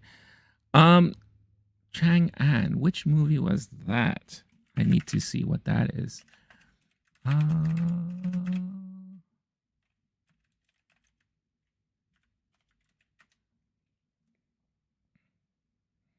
Oh, I was not aware of this at all. It's like a historical animated film. Okay, I'm gonna check that out. Biffer, I saw 22 out of 33 Oscar films, excluding shorts. Good on you. I mean, that is amazing. I mean, every time you can have a moment to really resonate with the films that are being talked about this morning because you yourself had a chance to see it, that's always a great thing, you know. And that's why every year, the more and more I do this every year, the more and more excited I get, because I do end up seeing a lot of these films every year. So when it comes to this morning, it excites me more, you know. So it's always a lot of fun. But just to quickly recap everything here. So Best Picture, we got American Fiction, Anatomy of a Fall, Barbie, The Holdovers, Killers of the Flower Moon, Maestro, Oppenheimer, Past Lives, Poor Things, and The Zone of Interest. And like I said, for me, the big surprise here was definitely The Zone of Interest. I was expecting it was going to get nominated in international, but I was not thinking it was going to be included in Best Picture. So that is like a big surprise for me there. I actually had The Color Purple in that spot. I knew it was kind of a long shot, but a lot of people were buzzing about The Color Purple towards the end of the year. So I thought maybe it might have a chance there, but it did not. Actor in a leading role. Sorry, guys. It's early. I'm not used to talking this early. We have Bradley Cooper, Coleman Domingo, Paul Giamatti, Cillian Murphy, and Jeffrey Wright. I am not surprised here at all with this list. I basically have predicted like all 5 of these gentlemen were going to get included. And like I said, big shout out to Cillian Murphy for his first acting in a leading role nomination. And like Blake and I were talking about, it's amazing for someone who has a vast career like he has to only get this chance now. So great ups to him. Best Doc, 20 Days in Maripol, free on YouTube. Check that out. I have that on my list. I've been watching a lot of documentaries over the weekend. The last one I saw was Beyond Utopia, and I thought that was going to be a possible nomination, but it didn't work out that way. On all the documentaries, there's a lot I need to catch up on because I was not expecting those titles to be announced and nominated this morning. So, and I'll get to that in a little bit. Actress, whoa, sorry. Excuse me. Hold on. Maybe if I drink more of this. All right. Actress in a leading role. We have Annette Bening, Lily Gladstone, Sandra Hüller, Carey Mulligan, and Emma Stone. So the one thing that does stand out to me here, and I do feel like because she is kind of Hollywood royalty at this point, is Annette Bening. Blake and I, when we had a conversation about this movie before this morning, he mentioned that the physical toll she must have gone through for her performance in Naiad is one of the reasons why she was probably recognized or may get recognized in this category. I am very disappointed that Greta Lee was not nominated. I thought her performance in Past Lives was outstanding.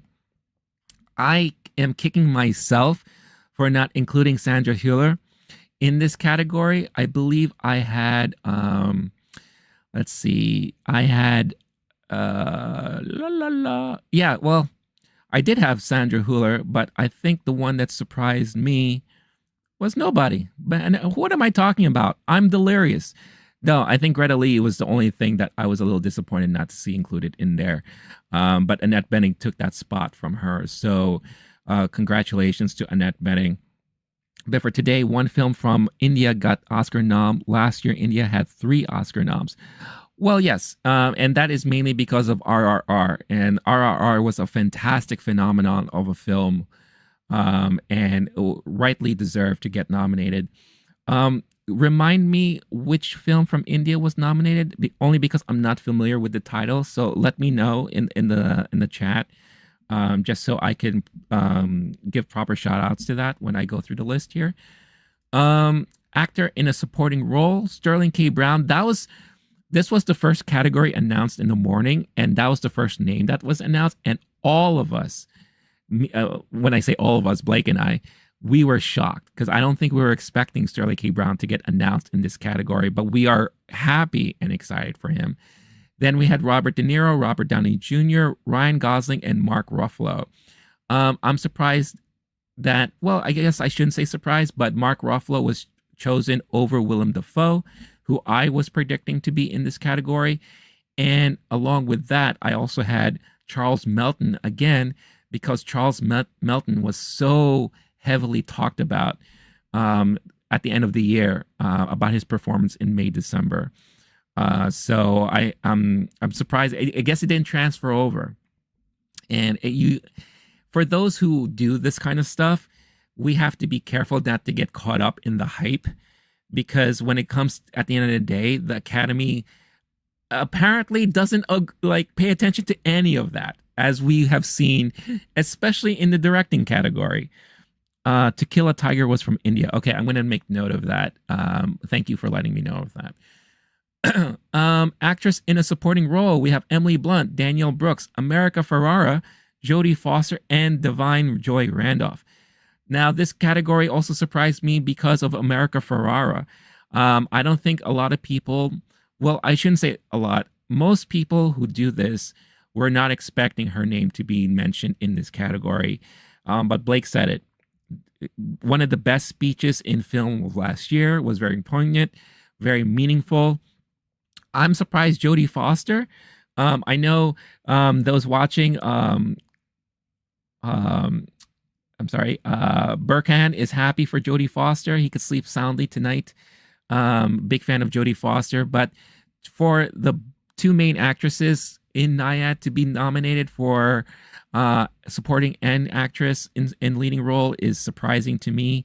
But congratulations to them. Again, I just think also Jodie Foster is at this point Hollywood royalty. So not surprised that she's getting recognized there. I'm so happy for Divine and Danielle. They totally deserve it in this category. So I'm really happy for them. Directing. This was a big surprise here too. Justin Trier. I should have known that her name was going to be announced. Unfortunately, she's the only female in this category. No Greta Gerwig, which is a huge snub, major snub. I think in this category. But we got Martin Scorsese, Christopher Nolan, Yorgos Lanthimos, and Jonathan Glazer, who is also a major surprise to me.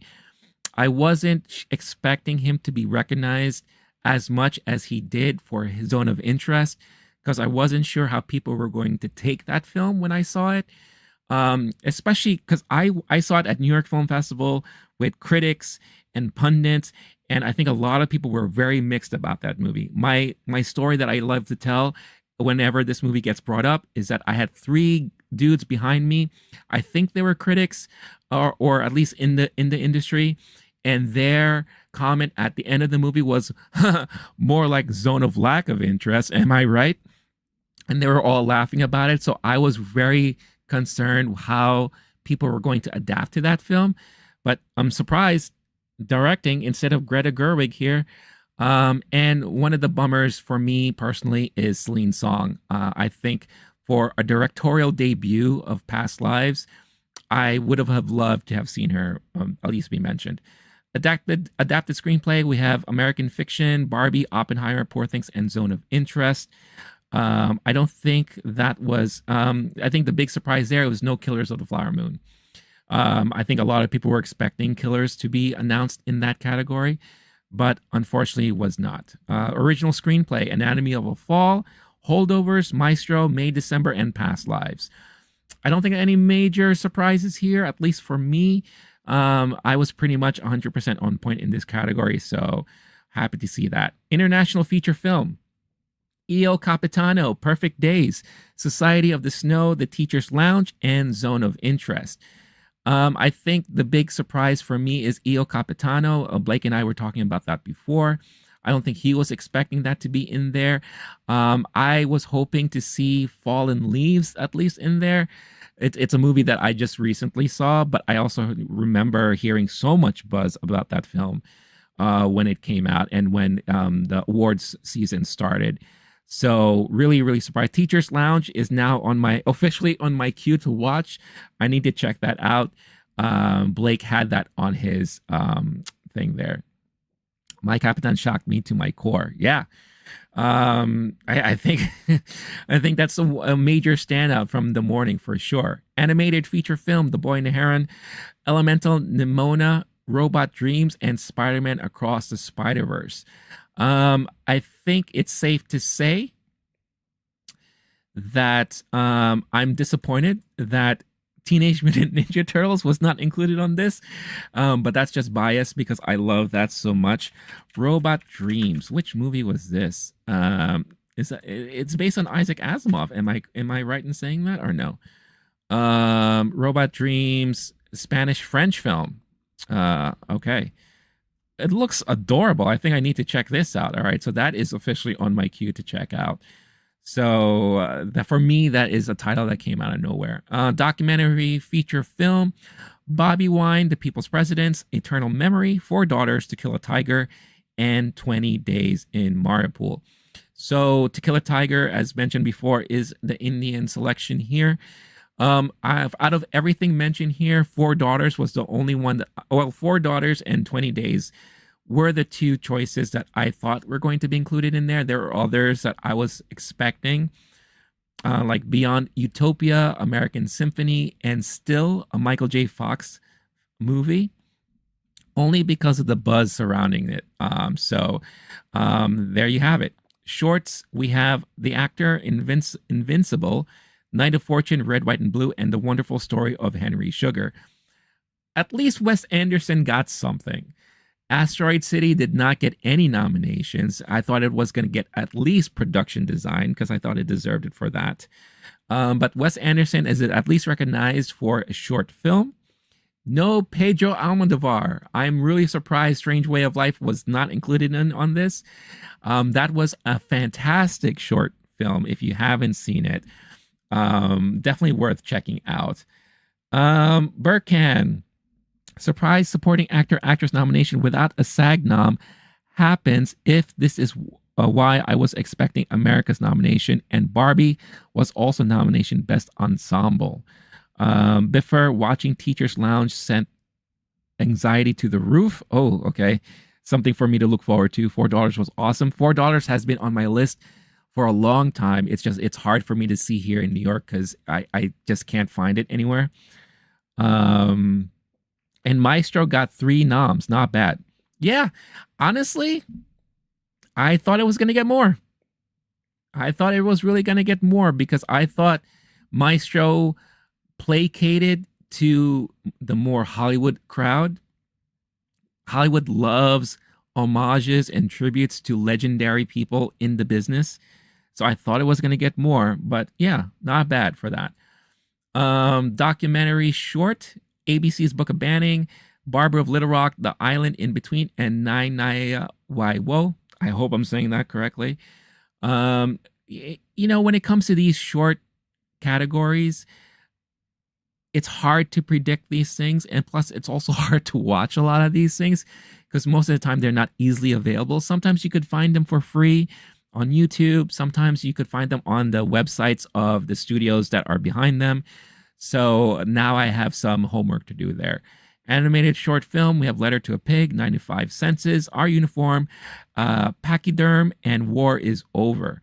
Disney got snubbed in this one with Once Upon a Time. I thought that was a well done short, but again, it is, and I thought it was going to get recognized because again, it really speaks more to the Hollywood crowd because it's a tribute to the 100 years of Disney and everything. So really surprised it wasn't included there. Film editing, Anatomy of a Fall, Holdovers, Killers of the Flower Moon, Oppenheimer, and Poor Things. I think for me, let's see here. I honestly thought Maestro and Barbie was going to get included in this category. So there you have it. Cinematography, El Conde. That for me was the major surprise in that category.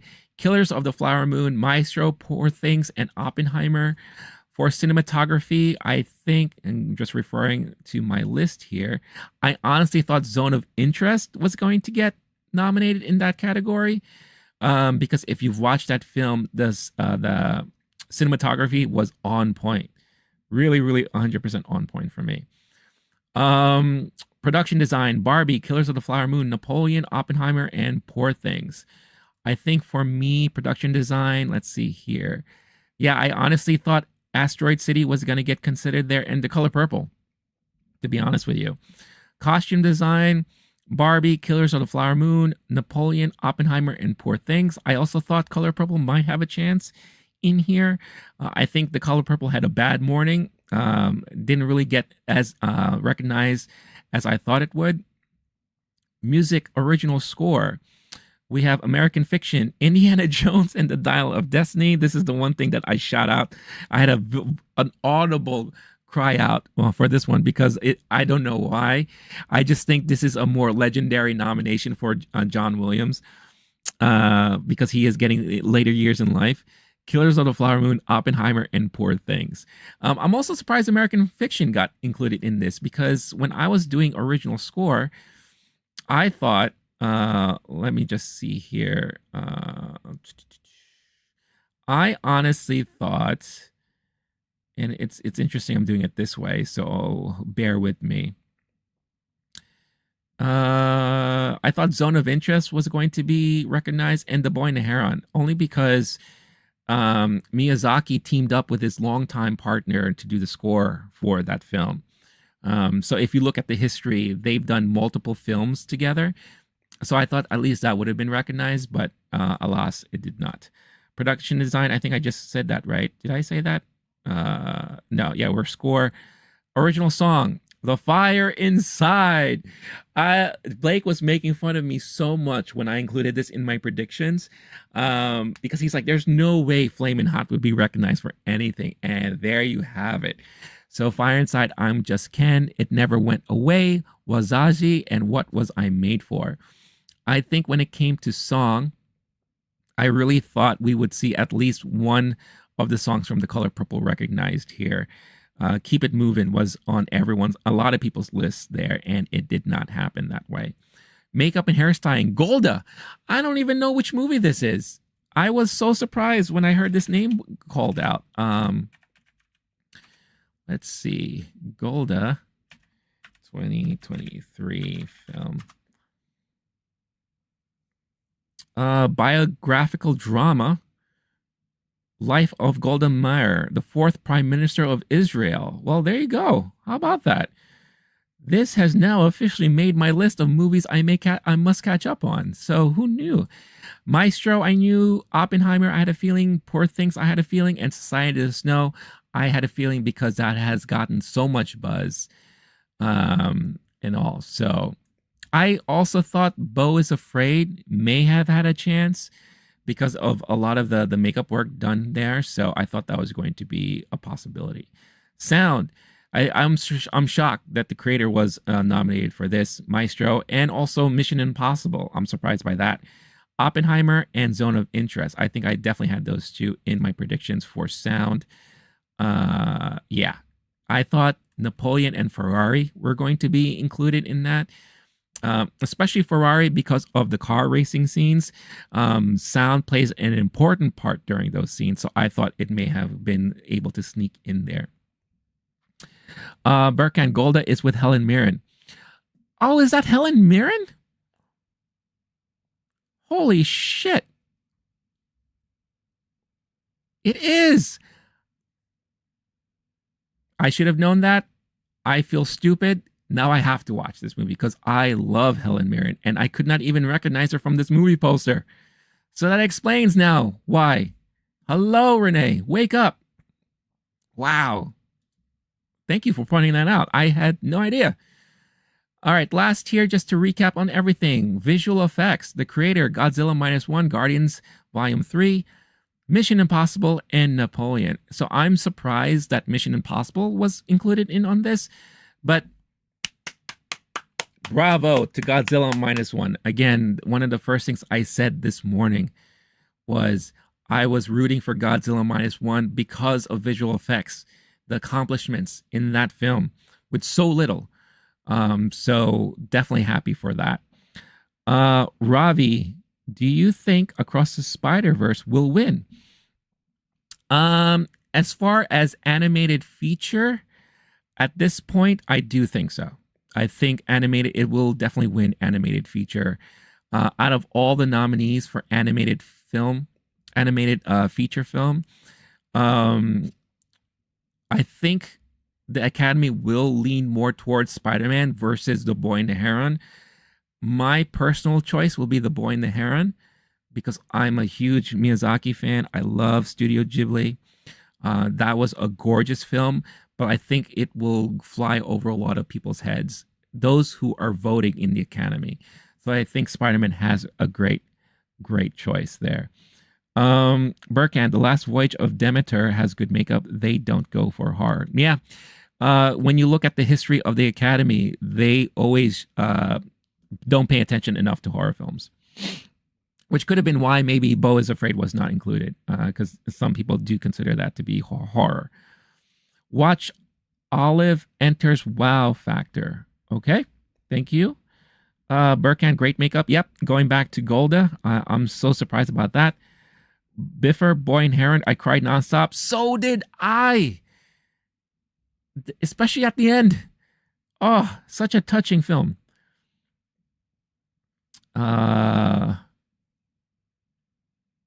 Ravi wants me to look up Olive Enters. What wow factor? What is that, Ravi? Explain that to me. I might consider checking that out. So when it comes to visual effects, Mission Impossible, I'm actually surprised that they included that, only because of the fact that I don't think that movie does not pop into my head when it comes to visual effects. I thought the Society of the Snow was going to get nominated for that, because a lot of people were buzzing about the special effects done for that film, especially with the subject matter and all that. Ravi with a question: have you watched Naruto? I have. I love Naruto, the original series, and up until a certain point, because it does unfortunately get inundated with filler at one point. But Naruto was a big favorite of mine for a while when that came out. Before Dead Reckoning was awesome. I'm so happy it got something. Yeah, I'm not going to take anything away from that film. I mean, Dead Reckoning was definitely one of my favorite action films to come out last year. I still think John Wick 4 was the better action film, but I got to see Mission Impossible Dead Reckoning as a pre-screener. So this is before most of the special effects were implemented and before the final edits. So I actually got to see it before all that. The racing scene, seeing that done with the stunt driver behind them and them actually in the car as they were racing down the streets is unbelievable. It is unbelievable. It's unfortunate that Fast and Furious already had a similar racing scene earlier in the year.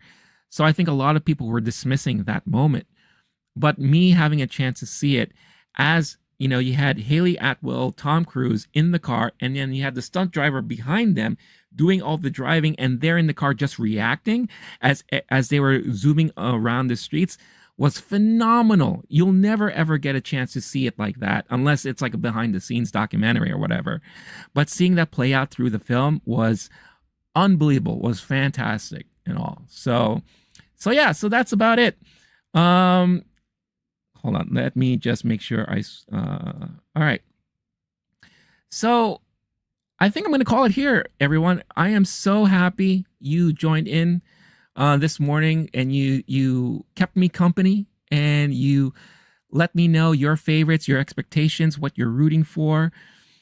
Ravi, did you get a chance to see my last comment? It's a pretty interesting comment. Which one, Ravi? I'm about to close up shop here. After the Dead Reckoning one. Well, hold on. So I only see if I've watched Naruto, and I think I answered that. Can you just quickly retype it as I'm closing stuff up here? Sorry. There might be something with my feed. I don't know. Because I'm not watching it on the live feed like you guys are. But I want to give big shout outs to Biffer, Burkhan. Thank you so much for chiming in and being great people to watch this stuff with. Did you see the Naruto episode, Must See Kakashi's Face? Oh, yeah. No, I remember seeing that. Yeah, that was a very touching moment during that series. It's been a long time since I've seen it, but I remember seeing it for sure. Behind the Mask is Another Mask. Yeah. No, I totally remember that. Naruto is a great series. Really is. And I love most of the characters there. It's just unfortunate that it just got inundated with filler, which is unfortunate. Yes, you did let me know about that, Robbie, but I have to go for now, unfortunately. I will keep that in mind. I will be streaming live again tomorrow morning. So if you want to chime in there, I may be able to watch it live there. Let me just check it out. Enters Wow Factor.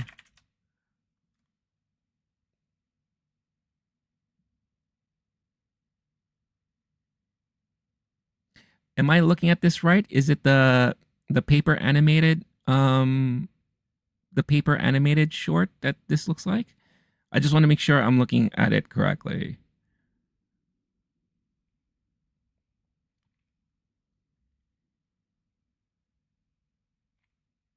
Yeah, that's okay. I am gonna bookmark this now, and if you tune in tomorrow's stream, I will check this out because I think this looks fantastic. Actually, I'm a huge fan of interesting animated shorts, so this looks like that will be a lot of fun. So thank you for the recommendation. If you want to check it out, I will check it out live on stream tomorrow morning. What did I think of Sasuke joining the war? Gosh, it's been such a long time. I can't remember the history behind it all right now. You have to understand too that Naruto first came out. When did Naruto come out? 2002. So I was personally watching Naruto, I want to say maybe 2004, because I was kind of late to it. My friend recommended it to me. And I did one of those crazy binges where I just watched multiple seasons week and week and week after and all that. So it's the downsides of binging stuff is that you can easily forget things years after the fact, right? So I may have to like kind of rewatch everything to to remember exactly what was going on. And I love seeing that you're a big Naruto fan. I love that. Maybe we could have another Naruto conversation at another time. And I thank you so much for letting me know about this. So, all right, y'all. I gotta go. I have to run some errands and I gotta, do some things here on my end. But thank you so much again for tuning in and joining. I love the conversations, love the chiming in. Thank you to Ravi. Thank you to Burkham.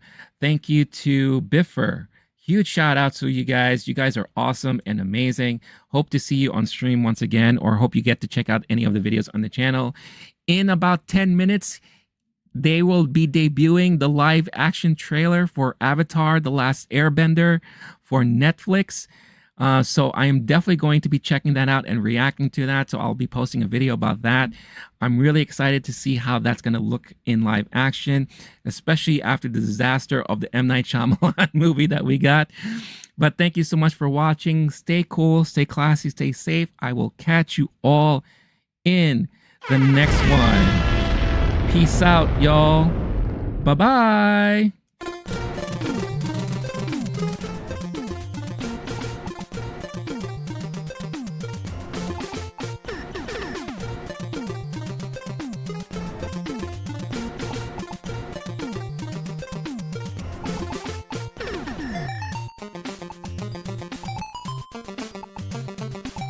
Bye.